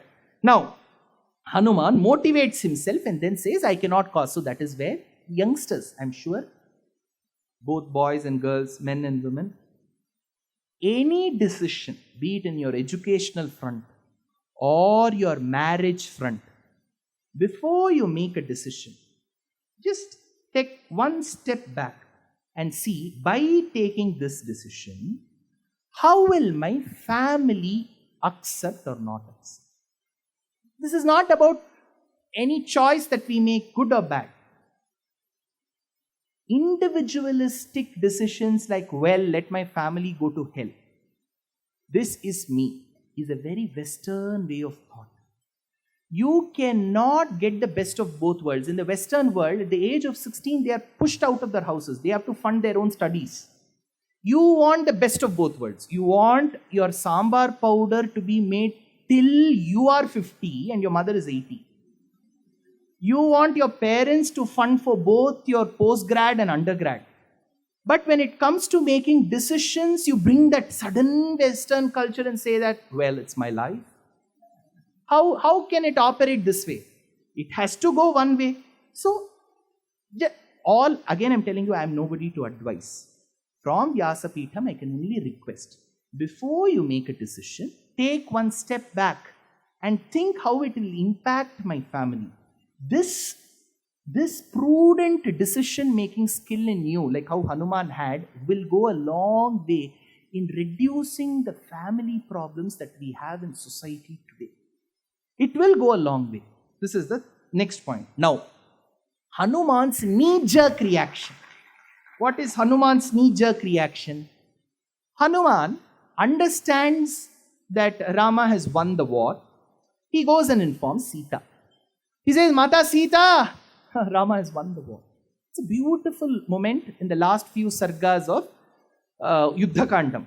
Sita says, Hanuman, that day, in Sundarakandam, that day, in the same Lanka, in the same Ashokavanam, when I was languished in this prison called Ashokavanam under the shade of Simshupa Vriksham and was absolutely clueless how my life will take a turn, it was you who came and told me Rama will come. Today, when I'm equally concerned about the outcome of the Yuddham, it is you who tells me, Hanuman, that Rama has won over Ravana. Hanuman, what relationship do we have? Why do you keep giving me good news? What is that which binds us both?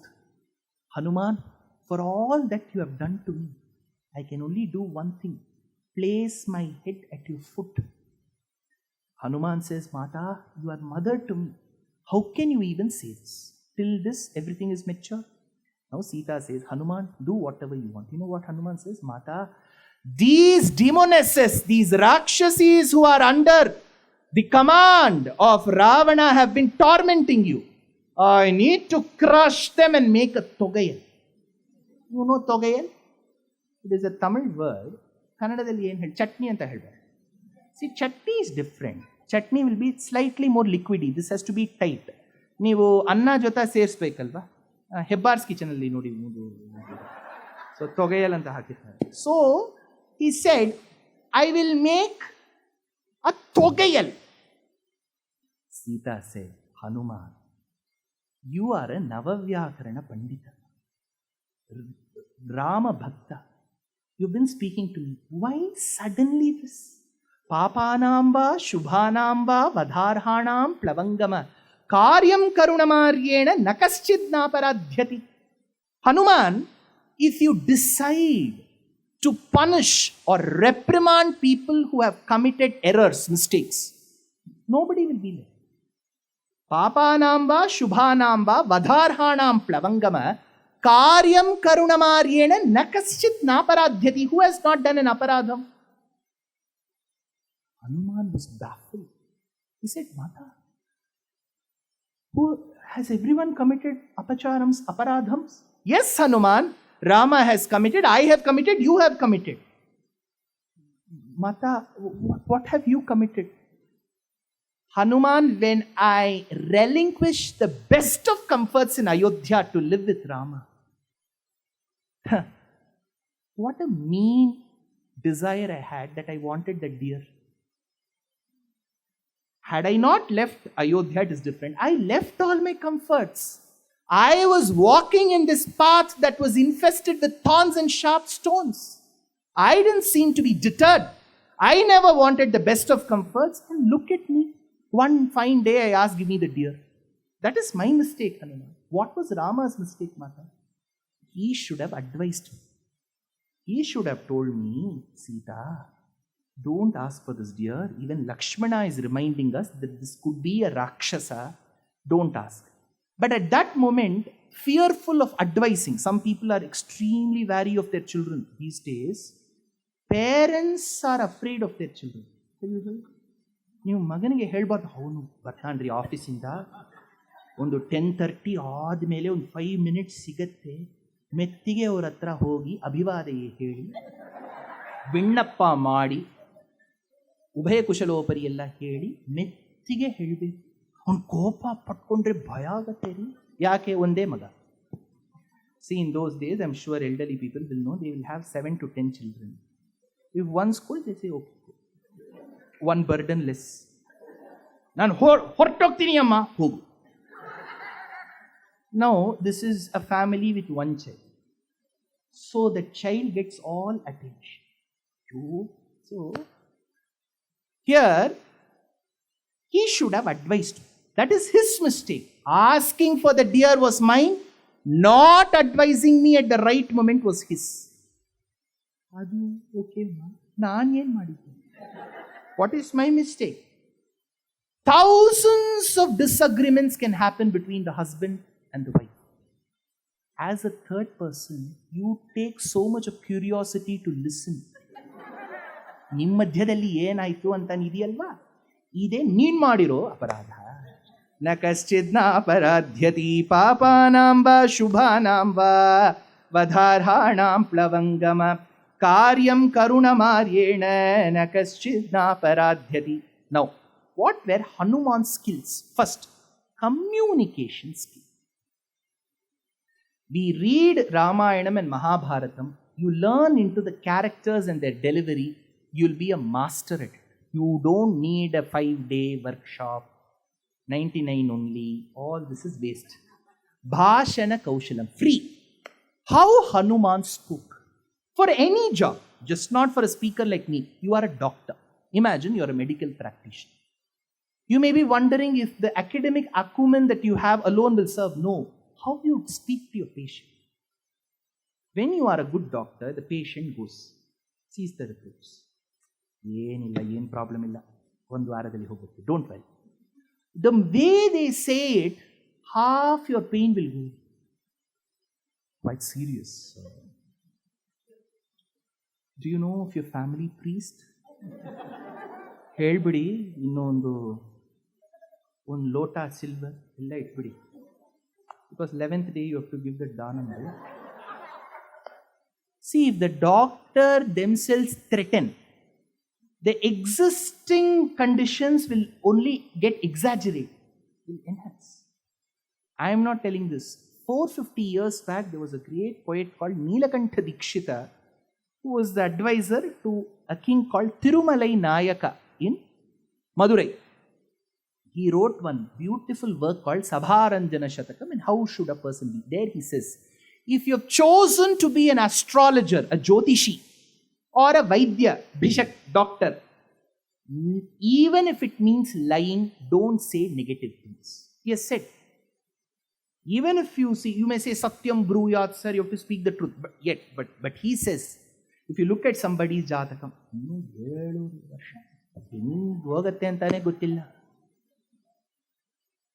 don't say that. You say, it will be with good, you will find some nice things. Go to Ramayana Pravachanam, Bhagavata Pravachanam, listen to this. You should always turn that into a positive note.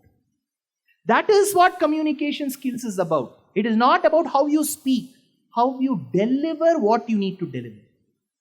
That is extremely important. If you are in a client-facing role, you are in a bank. Some customer comes and shouts. You should not shout back. You should know how to handle that situation. Simple things. If these are not the learnings from the Ramayana, then what else is? Hanuman speaks. Look at Hanuman's delivery. Every time I mention Hanuman's public speaking skills, I will only fall in love with him. See, Rama and Lakshmana are on a sojourn southwards in search of Sita. They know that Sita must have gone southwards because Jatayu and Shabari, Kabandha, they all say go south. So while they are coming, one fair complexion, the other one dark complexion, very well built.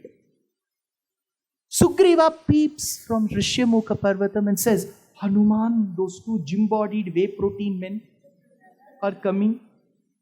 You go check who these men are.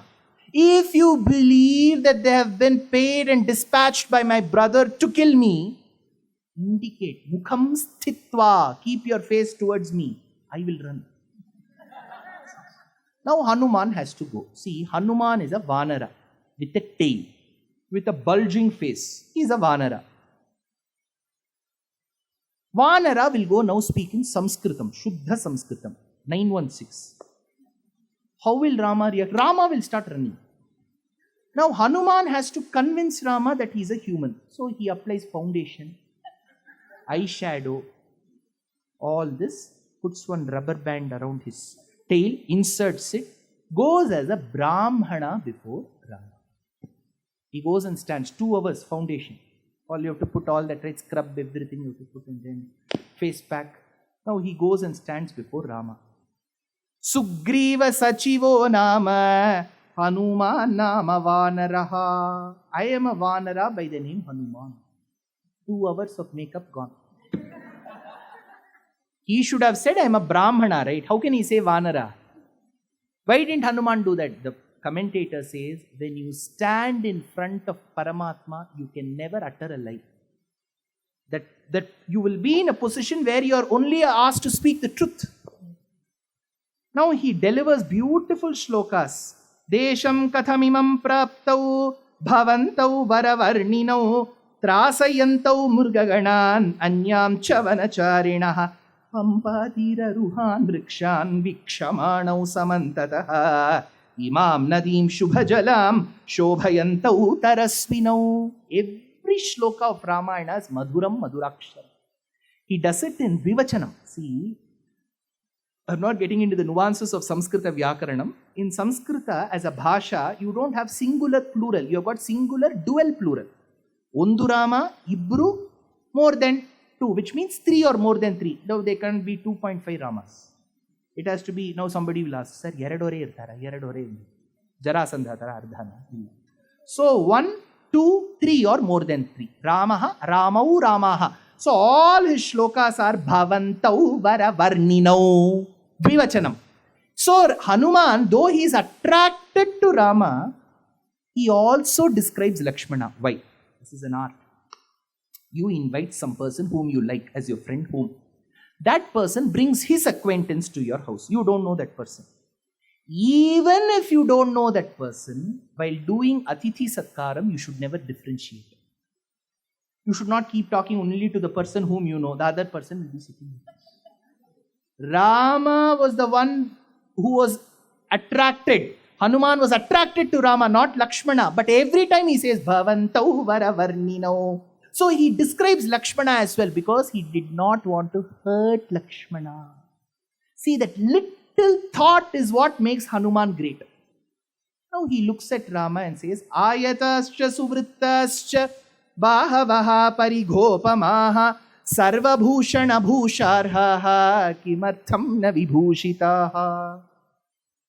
He says, Rama, I see you without the jewelry on you. Without the jewelry is your jewel. You don't have ornaments. Why do we sport ornaments? Because we are okay. We want to look better. So ornaments enhance our beauty. The choker, the long step chain, all this, a beautiful kada, all this, why do we put so? But we want to look prettier. So we put all this. So ornaments are meant to enhance our beauty. But why was Rama earlier adorned when he was a prince? Because he was too handsome. So his bodily shape, rigor and blemishless beauty would be into the eyes of the onlookers and they will cast evil eyes on him. So to cover those beautiful body parts, they held him up and decked him up with ornaments. But when he left Ayodhya, Kaikeyi asked him to go through a gold jammer. He had to relinquish all his ornaments but his ring, because it was made in Janaka jewelers. His father-in-law had given. So then Kapil Sibal will file the case. You cannot. So Rama came. Now Hanuman knew from Rama's body that this must be a Kshatriya. A Kshatriya is generally decked with ornaments. Rama, you look like a Kshatriya who's generally decked with ornaments, with jewelry. But due to some arbitrary reason, you have relinquished your ornaments. But Rama, without ornaments is your ornament because you look even more handsome now. Sarva bhushana bhusharhaha kimartham na vibhushitaha. That time he says, looking at Rama, now he has defocused Lakshmana and he is focusing on Rama. Ayatascha suvrittascha bahavaha. Rama, the one who's standing in front of me with bahavaha, hands. But I told you in Sanskritam, bahu is ekavachanam, one hand. Bahu means dvivachanam, two hands. Bahavaha means more than three or more than three. He says bahavaha. The commentator asks, when there are only two hands, he should have said bahu. Why bahavaha? Hanuman cannot afford to make grammatical mistakes because he is a Navavyakarana Pandita.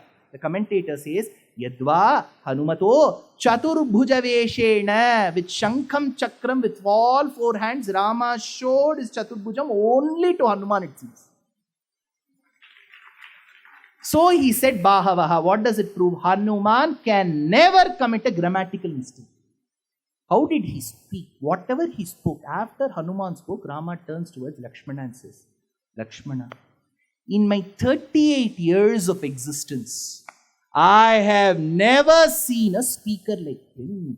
Na anrigveda vinitasya, na ayajurveda dharinaha, na asama veda vidushaha, shakyamevam prabhashitum, nunam vyakaranam kritsnam, anena bahudha shrutam, bahuvyaharatane na kinchit apashabditam, avistaram asandigdham adhritam avilambitam, Purastam kanthakam vakyam vartate madhyamesware samskara krama sampanna mudhritam avilambita mucharayati kalyani vacham hridayaharini. These are all shlokas in Kishkindha Kandam. Read. What is communications? Avistaram. He did not give lot of gaps. Ingu avayum kudiyirukka kudiya anaivarukkum. இந்த மாதிரி பேசினா அஷடு மாதிரி யார் கேட்பா? You should not give lot of gaps. Eldams wrote மாதிரி பேசப்படாது. Second, you should not talk in words that people cannot decipher. நான் கூறுவது உங்களுக்கு புரியாவிடிலும்.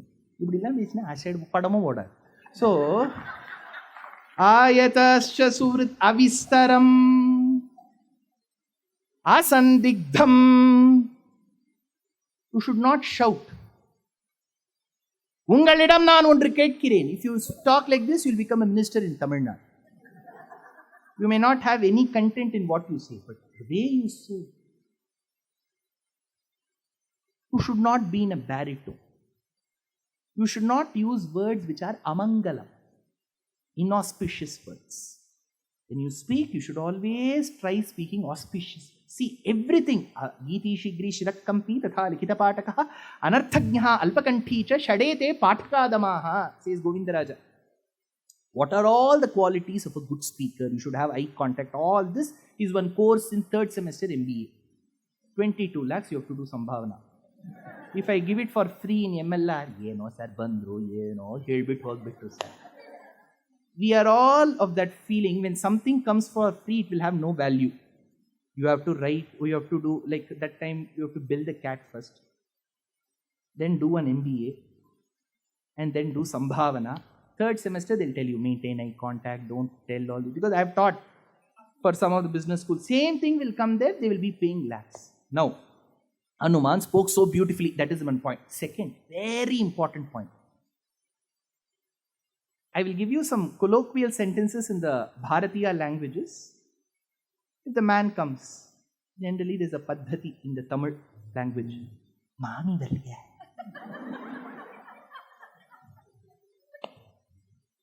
ಕನ್ನಡದಲ್ಲಿ ಹೇಳಿದ್ರೆ ಅವ್ರು ಬಂದಿಲ್ವ ಮನೆ ಆ ಥರ. Hanuman never ever asked, where is your wife? Why?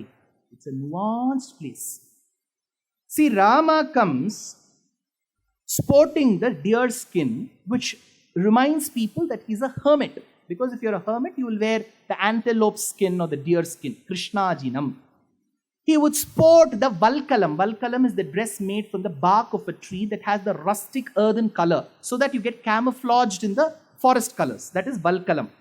Below which you'll have to wear Panchakacham. ನಾವು ಕಚ್ಚ ಅಂತ ಹೇಳ್ತೀವಿ ಅಲ್ವೇ ಕನ್ನಡ ಭಾಷೆಯಲ್ಲಿ, ತಮಿಳ್ ಪಂಚಕಚ್ಚ ಒಂದು சொல்றோம் இல்லையா? So this cloth, not the ready-made. So when we sport this kacha, there are 2 reasons why we sport the kacha. One, general meaning is you are a grihastha, you are a married person. To denote to the society that don't approach with new horoscopes, I am already committed, you wear this Panchakacham. Second, even if you are unmarried, yet you are in a transitional stage. So if people had become Vedic graduates in those days, there used to be a ritual called Samavartanam. Samavartanam is Vedic graduation. Graduation is where you throw the black hat up and then you wait for the candid shot. Degree paranda mari idum parandu poittu. So Vedic graduation is called Samavartanam. On the day of Samavartanam, after it, even if you are unmarried, you are entitled to wear Panchakacham. That is why, technically on the day of marriage, the boy who is to get married doesn't wear Panchakacham after the marriage. While he comes to the marriage itself, he comes in Panchakacham because the Vratam is over the previous day. So, Kacha either for a person who has done Samavartanam or a married man. But you could be, so Rama was wearing Panchakacham. So what is the 2 options, Samavartanam or marriage? He could have been married. Why? Because only if you have undergone Samavartanam and later marriage, you are allowed to perform activities that pertain to fire. You can either cook or do yajna only if you are a grihastha, not a brahmachari. If a brahmachari comes, you have to give diksha of only cooked rice, not uncooked rice. For a brahmachari and a sannyasi, it is cooked rice, because brahmachari and sannyasi are not allowed for fire activities. A married man has to be given raw rice when he does unchavritti. So you give raw rice. So a married man is entitled to cook. Married men should cook. That is the point. There is no option here. Please make note of this. I pray to all the mothers here. This is Shastra Vidhi. You have to cook. So, now Ram, if you are allowed to perform Agni Karyam, the first Agni Karyam after Upasana, is it getting boring? No. After Upasana is Agnihotram. Agnihotra is a mandated ritual for all grihasthas. In those days, very many used to perform and they used to have one ring around their ear that indicates they are Agnihotris. Now don't go with the Agnihotri surname today.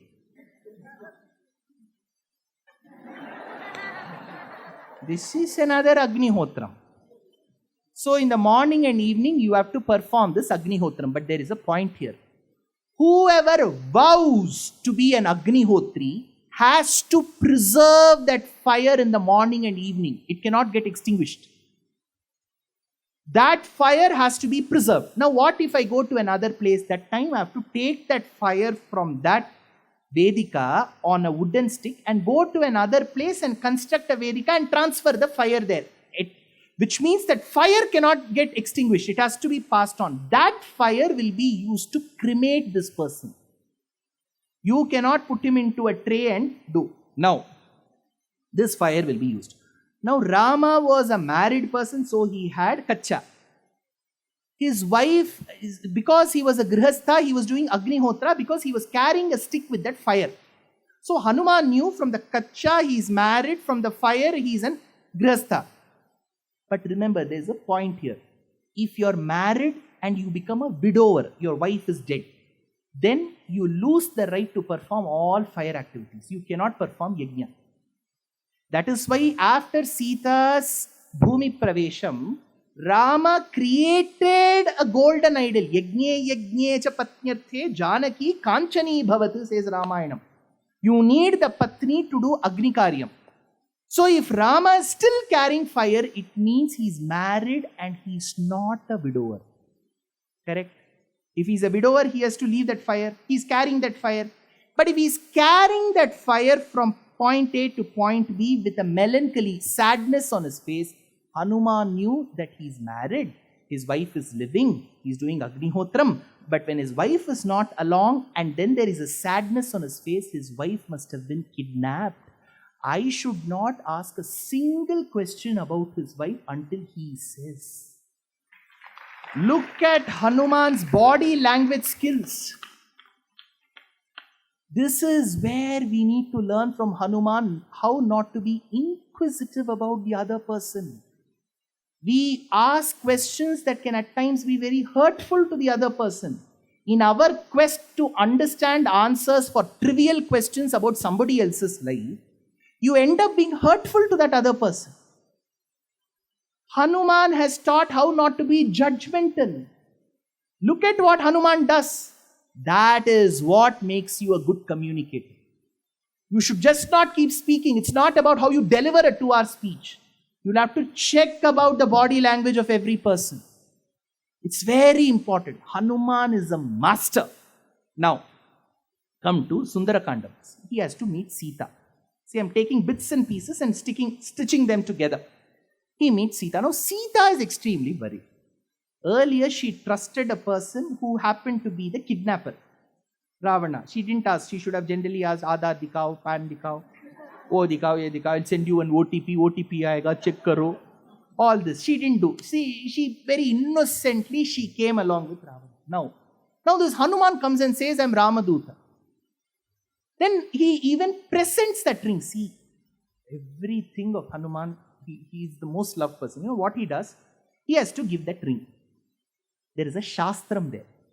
If he has to give the ring, Sita has to put her palm like this and accept. This is called Bhiksha Mudra. You seek alms. This is called Bhiksha Mudra. Hanuman thought for a while, she is Jagannatha. She is Mahalakshmi. She should be the one who grants and I should be the one who should be doing Bhiksha Mudra. Instead, I am making Jagannatha put the Bhiksha Mudra. Instead of putting it like this and she accepting it like this, he placed it in his hand like this, so that Sita could accept it like this. Avoiding the Bhiksha Mudra for Mata. Children can plead for alms before their mothers. That is why we say, Mate plavati bhiksham dehi. Parents should never be made to plead before their children. This is a very subtle point that Hanuman conveys. Now, he has to talk to Sita. He gives that ring. She is so happy with that ring. Valmiki says, Grihitva prekshamanasa bhartuhu karavibhushanam bhartaram iva samprapta janaki mudita bhavatu. She was so happy, elated, looking at the ring. Valmiki says, even if Rama was physically present, she will still choose the ring over Rama. Ayyo, aneen beda nange ring adu. Ungura kudu. Why? Because it was made by her father. Every month chittu haki nan ತಂದೆ 8% wastage ಅಲ್ಲಿ ತಗೊಂಡಿದ್ದಾರೆ sir. Making charge 4%.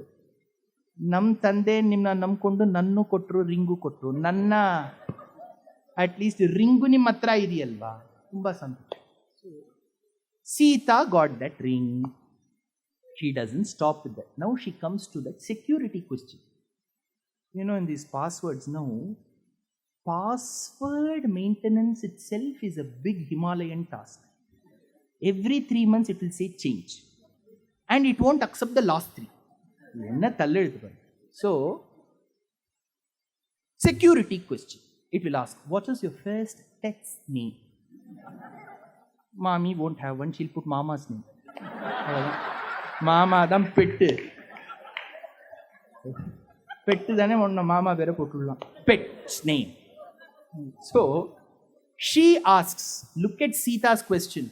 See, there's a subtle point here.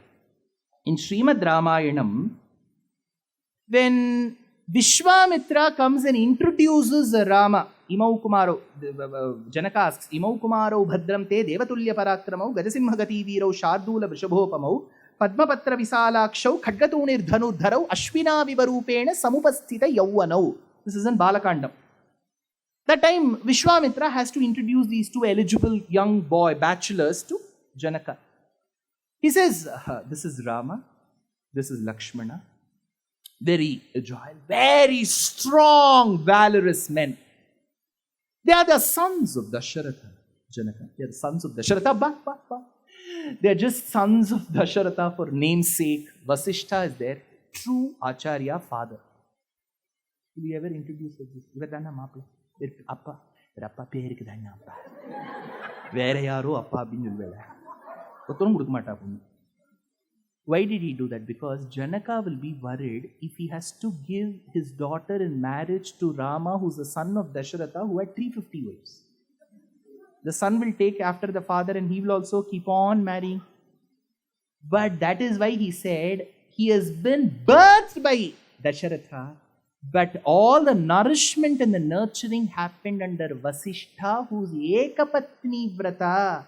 Samsargaja doshagunaha bhavanti. Your qualities always depend upon the brought up environment. So he will be like Vasishtha.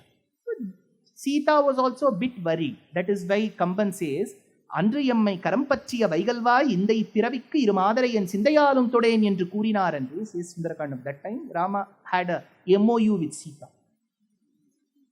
Sita, do not even worry how your husband's character will be.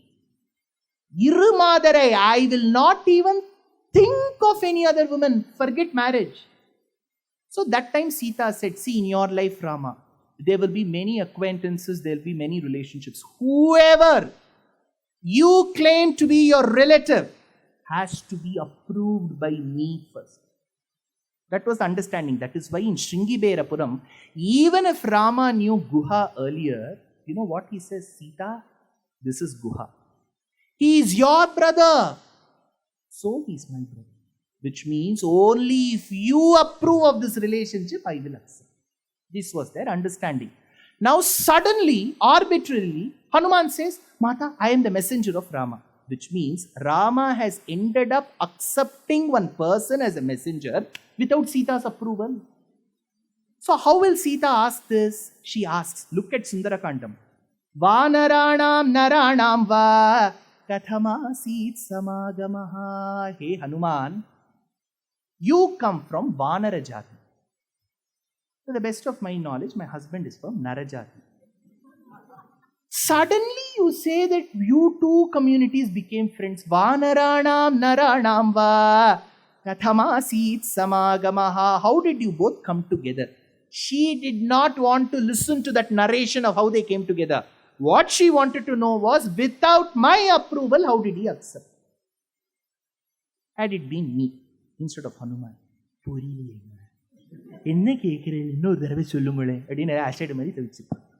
know what Hanuman did? He read between the lines. That is what a good interpreter does. You go to somebody's house and they say, Hango, sollama vandutele. Appadina enna? I will not give you anything to eat. Helbit barbekagittu.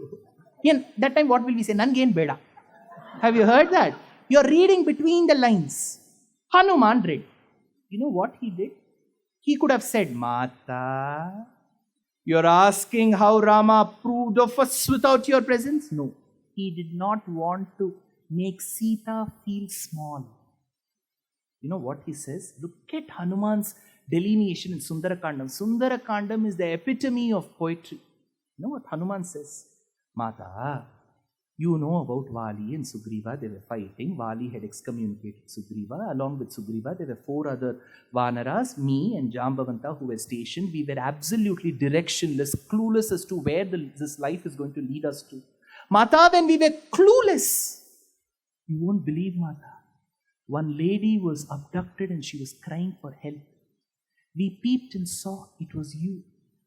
You looked at us, Mata, and you threw the jewelry at us, assuming that we could be of some assistance to you in your retrieval from the clutches of this tyrant king. Mata, you won't believe, you looked at us, you threw that jewelry as prasadam. The next day, we had Samagamam with Rama. Which means, here too, only because of your blessings, Rama accepted us. So Sita got the point, which means Rama has not broken that MOU. He has respected the way Hanuman communicates. See, you should understand what makes Hanuman special. Hanuman says the way you communicate. Next, Hanuman, he has a good journey in Lanka and then he has to return to Bharatadesham. He has spotted Sita, given the Ratnam, the ring. He has accepted the gem-studded hair clip called Chudamani. He has to return to Bharatadesham to inform Rama that Sita has been spotted. While he is just about to return, there is a thunderous noise that is heard from the ethereal space. So Jambavan talks to the anxious Vanaras and says, Vanaras, Hanuman has spotted Sita. Hanuman hasn't come. Hanuman has not informed. These Vanaras are confused. They ask, Sir, Hanuman hasn't come. How do you know from the voice of Hanuman that Hanuman has seen Sita? Jambavanta says, with my experience, I can gauge from the tone and tenor that he has spotted Sita. See, parents are very adept. When the child goes for an exam and comes home, if you're there, exam chennag madila, they will tell you that the child has not done exam well. How? Body language. Should I keep something for you? No, nothing needed. I'm not hungry. You know, parents gauge right from the tone and tenor. You're walking out of this premises after the lecture. Somebody who has missed coming for the lecture sees you.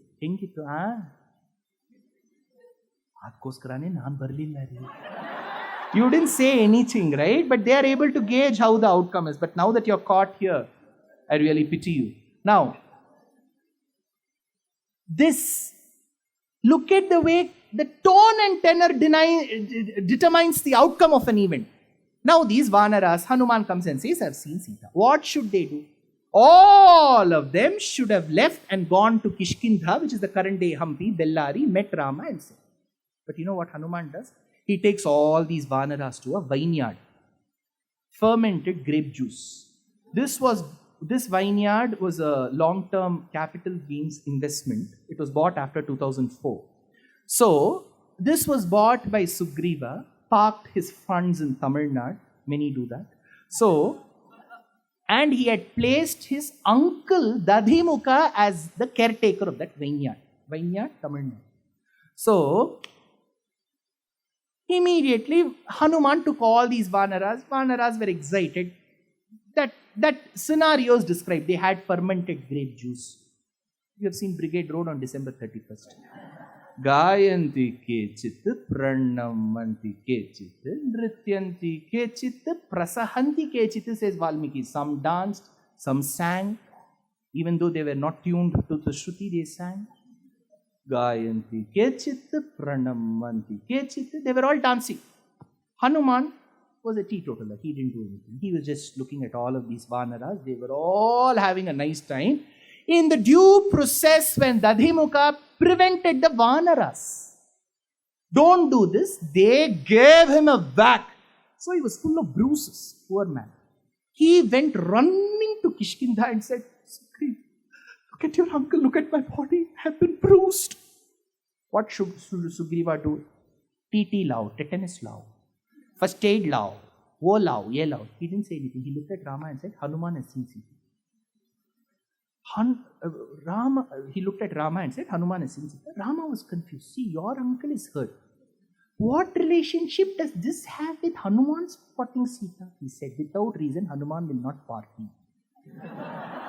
Kuch to reason hona chahiye. So he has spotted Sita. Now all these Vanaras come. Why? There's a reason there. The commentator says, the Vanaras were so super excited that Hanuman has seen Sita, they assumed that they have seen. Now if they would come with the same level of excitement to Rama, they may end up patting on his back and thereby damaging his back. 70,000 pats. Hanuman wanted to bring their excitement down, so the speed breaker was Madhuvanam. He came inside the very arena where Sugriva was seated, and so was Rama, and so was Lakshmana who was standing.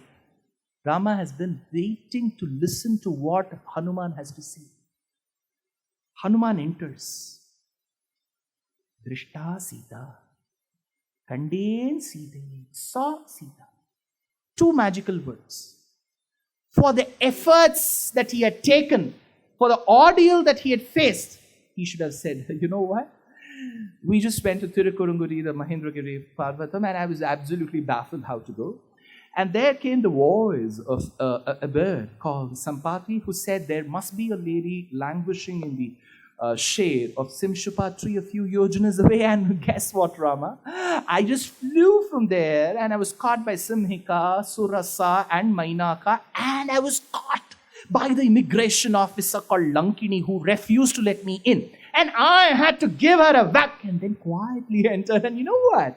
I mistook her Mandodari for all this. He didn't say. Why?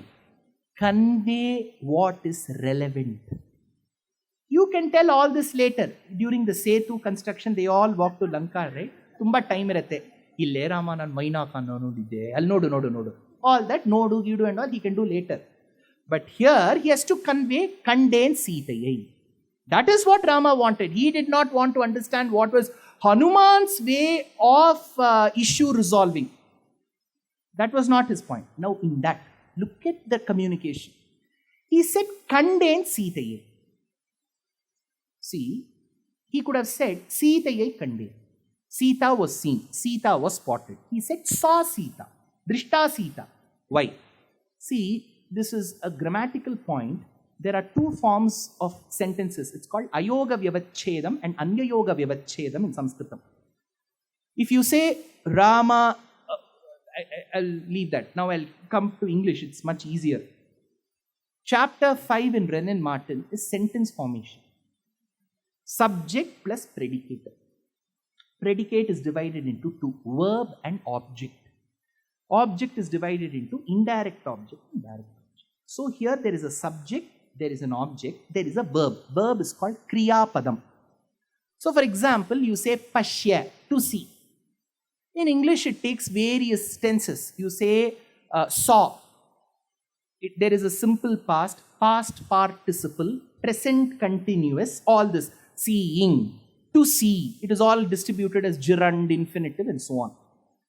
Now, this is all grammar, simple grammar. Now, when you put the verb first, if you pay attention only, you can understand the sentence formation. Now, for example, Hanuman had left on an operation, on a mission to spot 4 women.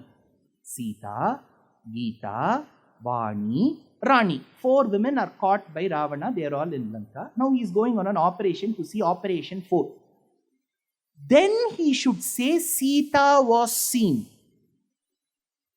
Why? Which means the corollary is Sita was seen. Corollary is Geeta was not seen, Vani was not seen, Rani was not seen. Here the operation is not to search for 4 women. It was meant to search only for Sita. So more than her, the Kriya Padam, the verb will take prominence, precedence. So, if for instance, Hanuman had gone and he says, Rama, yes, Hanuman, Sita was not seen. You can say the sentence that way also, right? So, more than Sita, the word saw is important. Even if Hanuman had said saw, Rama would have not asked whom. So, he completed the sentence as Kanden Sitaye. Even if he had said Kanden, it would have meant only Sita. So, Hanuman was so technical in conveying even that verb. See, this Kanden Sitaye is not Kandanan Karpinukku Aniyai Kangalal Irpirappu Enbadonnum Karpu Enna Pairadonnum Kalinadam Puriyak Kanden. Unkulam Unnadaki Vierpugalku Urutiyaya Tankulam Tannadaki Tannai Ittanimai Shaidan Vankulam Kuttukku Indu Vanavar Kulathai Vaalvittu Enkulam Enakku Thandal Ennini Seivadu Emmoi, says Kamban. Those verses of Kamba Ramayanam will just take you away. There was a 350-year-old poet called Arunachal Kavi who says, Panikala Varijam Pola Niram Kushi Pagal Oru Yugamaga Karitale Prayasi Ninaitange Ravanan Annan Vara Chi Nillada Yendu Yesi Tanitu Tanvui Tanai Tandida Magarasi Sarum Pode Kanum Samayami Devasi Initamadam Shayal ஆகாதென்றிடர் பேசி ராமா ராமா ராமா என்றெதிர் பேசி கண்டேன் கண்டேன் கண்டேன் சீதையை கண்டேன் ராகவா அண்டரும் காணாத லங்கா புரியில் அரவிந்த வேதாவை தர வந்த மாதாவை கண்டேன். Rama said, Hanuman, come here. Hanuman said, Swami, I'll come. People were wondering what gift he's going to receive. Rama said, Hanuman, I own nothing. Even if I were to own Ayodhya or the 3 worlds, giving it away to you will never equal the Kainkaryam you have done, Hanuman. What can equal what you have done? Come here. Hanuman came with that Vinayam, Bashpavari Paripurna Lochanam. Rama said, I can do only one thing to you. Apara Paravara Parikha Paribrita Parapura Parasrita Davadahana Javana Pavana Bhava Kapivara Parishvanga Bhavita Sarvasvadana. I can only give you a heartfelt embrace. What more can I give for you? See, nobody else in Ramayana comes to this level of Hanuman. There's one beautiful place in the Yuddhakanda. 3 times when Nagastra Prayogam is done, they all swoon. Vibhishana doesn't because he knows the antidote. They go with a beautiful lantern in the night searching for bodies who would have escaped the wrath of the Nagastra. So along with Vibhishana, Sushena comes. Now Vibhishana goes. He spots Jambavanta. Jambavanta is gaining some consciousness. That time, he asks, Jambavanta, are you fine? Jambavanta says, yes, I'm gaining consciousness. Vibhishana is, no, I made a small mistake. 2 people were going in search. It was Vibhishana and Hanuman. Hanuman was coming behind. So Jambavanta doesn't see Hanuman and he asks Vibhishana, is Hanuman alive? Vibhishana is perplexed. He says, you didn't ask if Rama is alive, if Lakshmana is alive. You are asking if Hanuman is alive. Jambavanta says, Shrutva Jambavato Vakyam Uvachedam Vibhishanaha Aryaputra Vatikramya Kasmat Prichasi Marutim. You have left Aryaputra. Kasmat Prichasi Marutim. Why did you ask only of Maruti? Jambavan says, Asmajjivati Viretu Hatamapya Hatam Balam Hanumat Ujjita Prane Jivantopi Mritavayam. I am asking, hey Vibhishana, listen, because only if Hanuman is alive, we are alive. If Hanuman is not there, we aren't there. So Hanuman plays that vital role. He is inseparable from the storyline. It is this Hanuman who becomes the motif during Bhagavad Gita. Kapidhvajaha. In Bhagavad Gita, it is not Garuda Dhvaja, Kapidhvaja. Hanuman pays attention to it. All this is there. Extremely lot of things about Hanuman. But there is a point here. We are all raised in families which have that Hanumat Bhakti, Rama Bhakti for generations. So this questioning itself within the Ramayana becomes a bit alien to us. We have imbibed Hanuman in us. But trust me, we now have children who go to various schools. They have a cosmopolitan education. They go to workspaces. There are lots of questions. First thing, how can a Vanara speak? Second, we don't even say they spoke in some broken language. We say Navavyakarana Pandita. That is, Hanuman spoke in Shuddha Sanskritam. How is this possible? They have everything. They do, Vali does Sandhya Vandanam. Vali does Sandhya Vandanam. Hanuman speaks in Sanskritam. How do we manage? There are various ways. One, we can say in Treta Yuga, this was different. We can say, don't ask questions. Your eyes, Bhagavan will come and prick. Ninitara kelbitre ratriyalli Bhagavanta bandu ninna kangalu tago. Something we'll say. See, all this is not the way you answer a question. Either you know, you answer, else keep quiet. Don't give all false things. No, Bhagavan will prick your eyes. He is Karunamurti. He will give eyes. Why will he take your eyes? In the mask of overcoming the answers to such questions, please do not make Sanatana Dharma a violent civilization. Bhagavan will never ever take our eyes just because we question. You question, you know the answer, say. He'll say, I don't know. That's a simple way of answering. So easy. Rather than threatening the other person.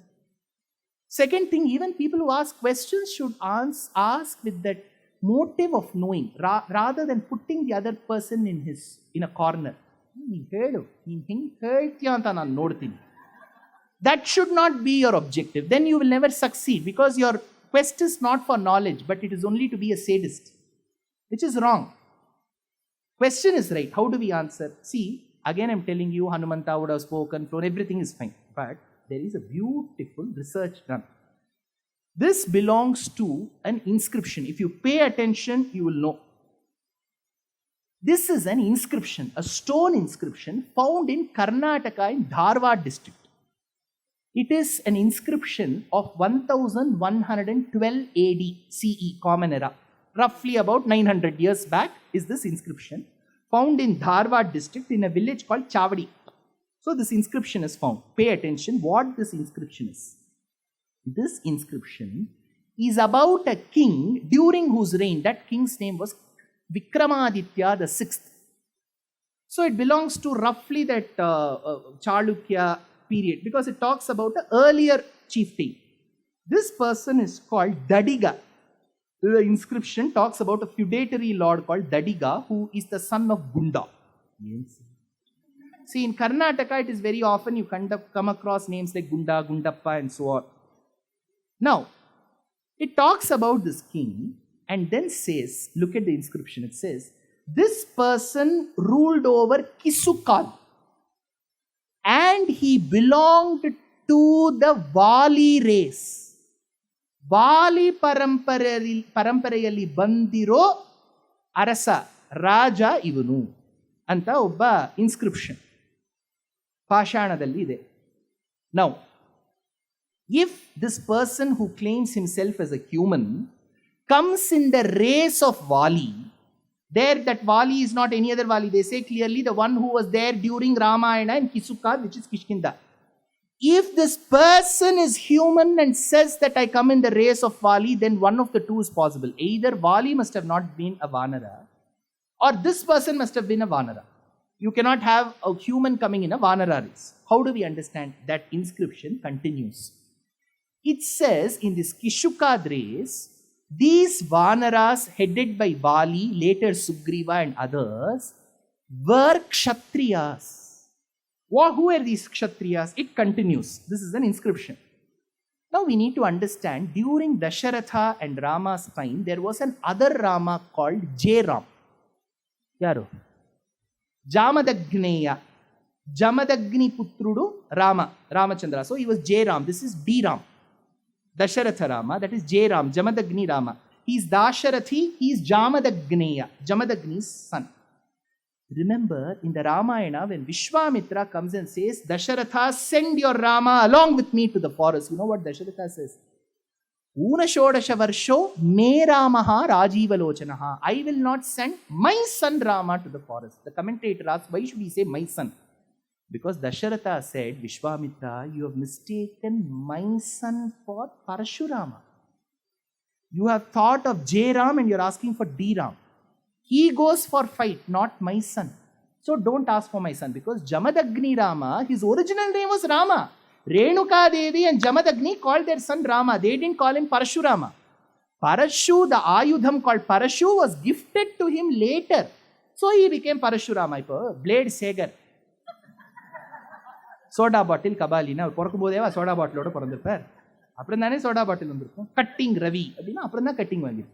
So he had a Parashu later. Original name was Rama. This Parashurama was a Brahmana whose father was killed by a Kshatriya called Kartavirya Arjuna. Kartavirya Arjuna was a king of the Haihaya clan. They ruled around Narmada river in Madhya Pradesh, current day Maheshwar. You get that Maheshwari silk, right? That place was called Mahishmati. So he ruled there. Since this Kshatriya erroneously, dastardly attack was done on his father, Parashurama said, I will lift this Parashu and kill him. So he went on a rampage, killing this king and various Kshatriyas. Not all Kshatriyas could fight Parashurama. They knew Parashurama's greatness. So the less powerful Kshatriyas, to escape Parashurama, went into the forest and lived like monkeys and bears. So that is why, despite leaving the Kshatriya Kulam and living in as Vanaras, they did Sandhya Vandanam and spoke in Sanskritam. So this inscription suggests that all these Vanaras who lived, imbibed the characteristics of Vanaras, yet were humans. That is why, instead of using the word Kapi, a name which is very suggestive of their proximity to humans is said Vanara. There is something hidden. Now, see, in Ramavamsha, you have Lavakusha. Kusha's 32nd generation, this king is called Brihad Bala. Rama's son Kusha. Kusha's 32nd generation is Brihad Bala. Brihad Bala fights in Mahabharata Yuddham and is killed by Abhimanyu on that day. It is mentioned in Mahabharata. So we have a complete lineage of whose son is who in Surya Vamsham. Same in Chandra Vamsham. But coming to this Vanara Jati, you find prominently Vali, Sugriva, and all of Hanuman, everybody, all these Vanaras, Vinda, Mainda, all of them in Ramayana. Barring Hanuman. Where is that Vamsha in Mahabharata? Why? Because the inscription suggests by then the fear arising from Parashurama had gone. So they all returned to their original state. That is why they had all these characteristics. Why I am telling you is this question will come. Hanuman was a Vanara. How did he speak in Sanskritam? That too with no mistakes. How did Vali do Sandhya Vandanam? Because essentially they could have been Kshatriyas disguised as Vanaras. So this inscription suggests. Now, Hanumanta has been known to do so many great things. One thing that he has done is to be the dear person who protected Goswami Tulasidas as recent as about 500 years from the prison of Dilli Shah called Akbar. That is when, to retrieve and release himself from the clutches of Akbar, it is said Tulasidas composed a beautiful poem with chaupais and dohas, which is called Hanuman Chalisa. A very famed, a very revered, a very close hymn to the hearts of very many people across Bharatadesham and outside as well. So we can all recite together.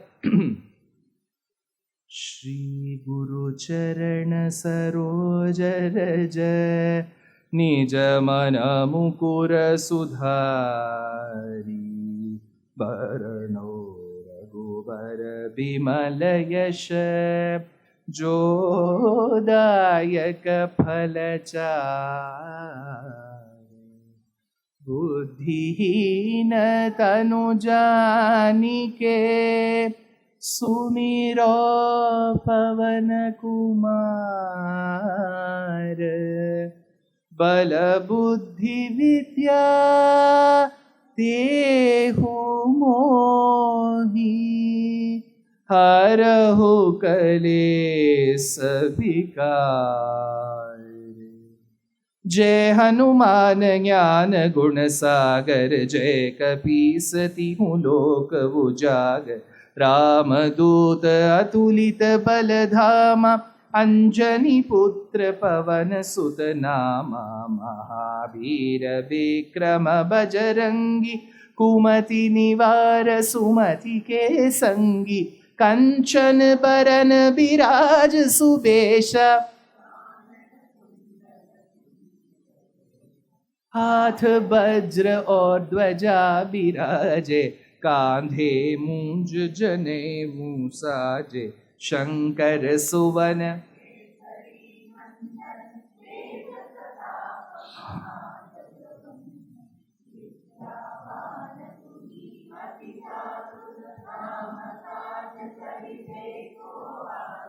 प्रभु चरित्र सुनिबे को रसिया राम लखन सीता मन बसिया। राम लक्ष्मण जानकी जय बोलो।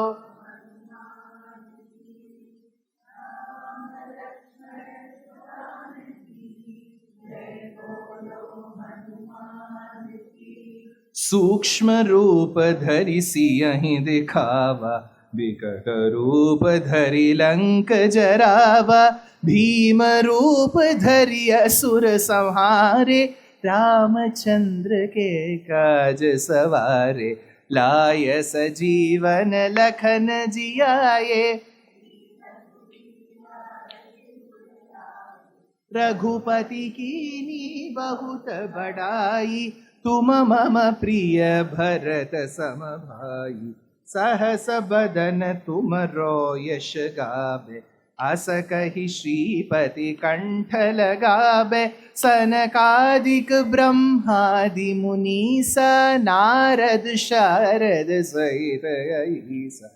यम कुबेर दिगपाल जहाते कवि कोविद कहि सके कहाते। तुम उपकार सुग्रीव ही कीन्हा राम मिलाय राजपद।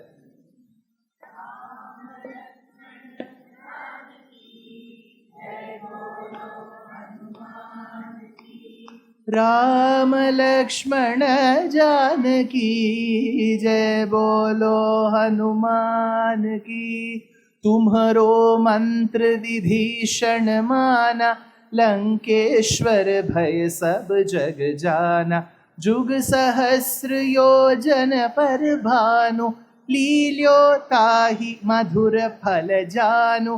प्रभु मुद्रिका मेलि मुख माहि जलधि राधि गय अचरज नाही।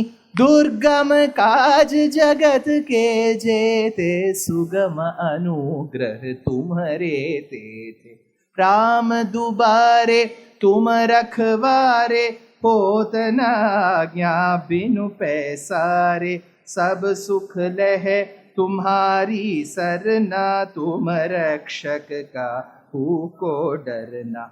आपन तेज सम्हारो वापे तीनों लोक हांकते कापे। भूत पिशाच निकट नहीं आवे महावीर जब नाम सुनावे। राम लक्ष्मण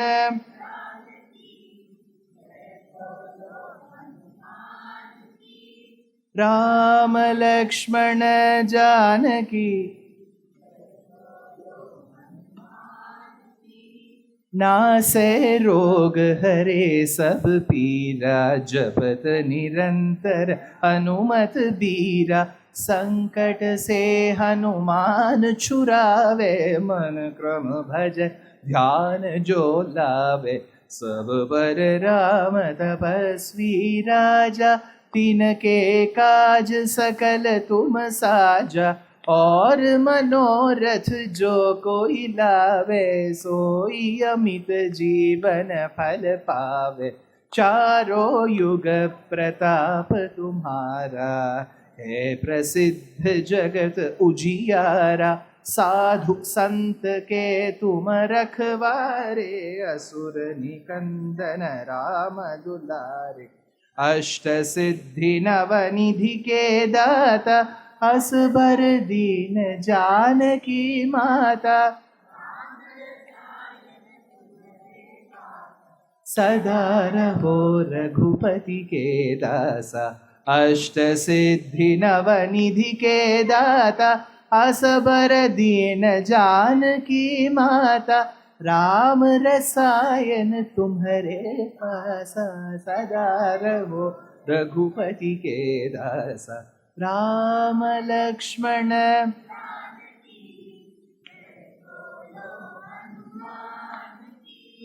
राम लक्ष्मण जानकी जय बोलो। तुम्हारे भजन राम को पावे, जन्म जन्म के दुख बिसरावे।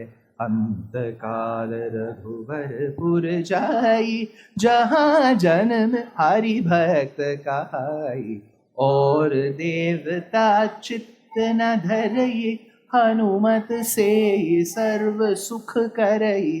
संकट हटे मिटे सब पीरा, जो सुमिरे हनुमत बलबीरा। जय जय जय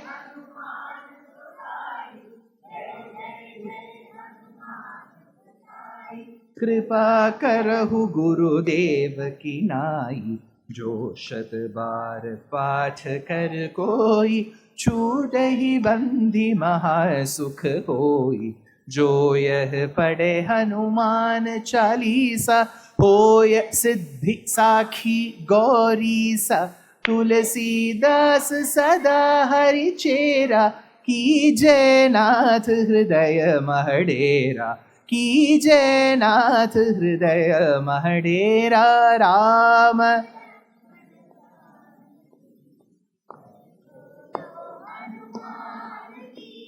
राम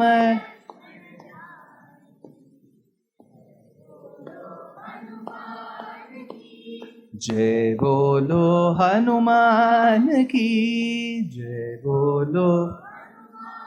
पवन तनय संकट हरन मंगल मूर्ति रूप, राम लखन सीता सहित हृदय बसहु सूरभूप।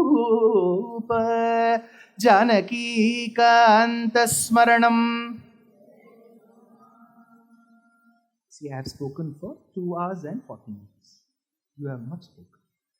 More energy. நீங்க பேசினா மாதிரி டயர்டான எப்படி? जानकी कांत स्मरणम,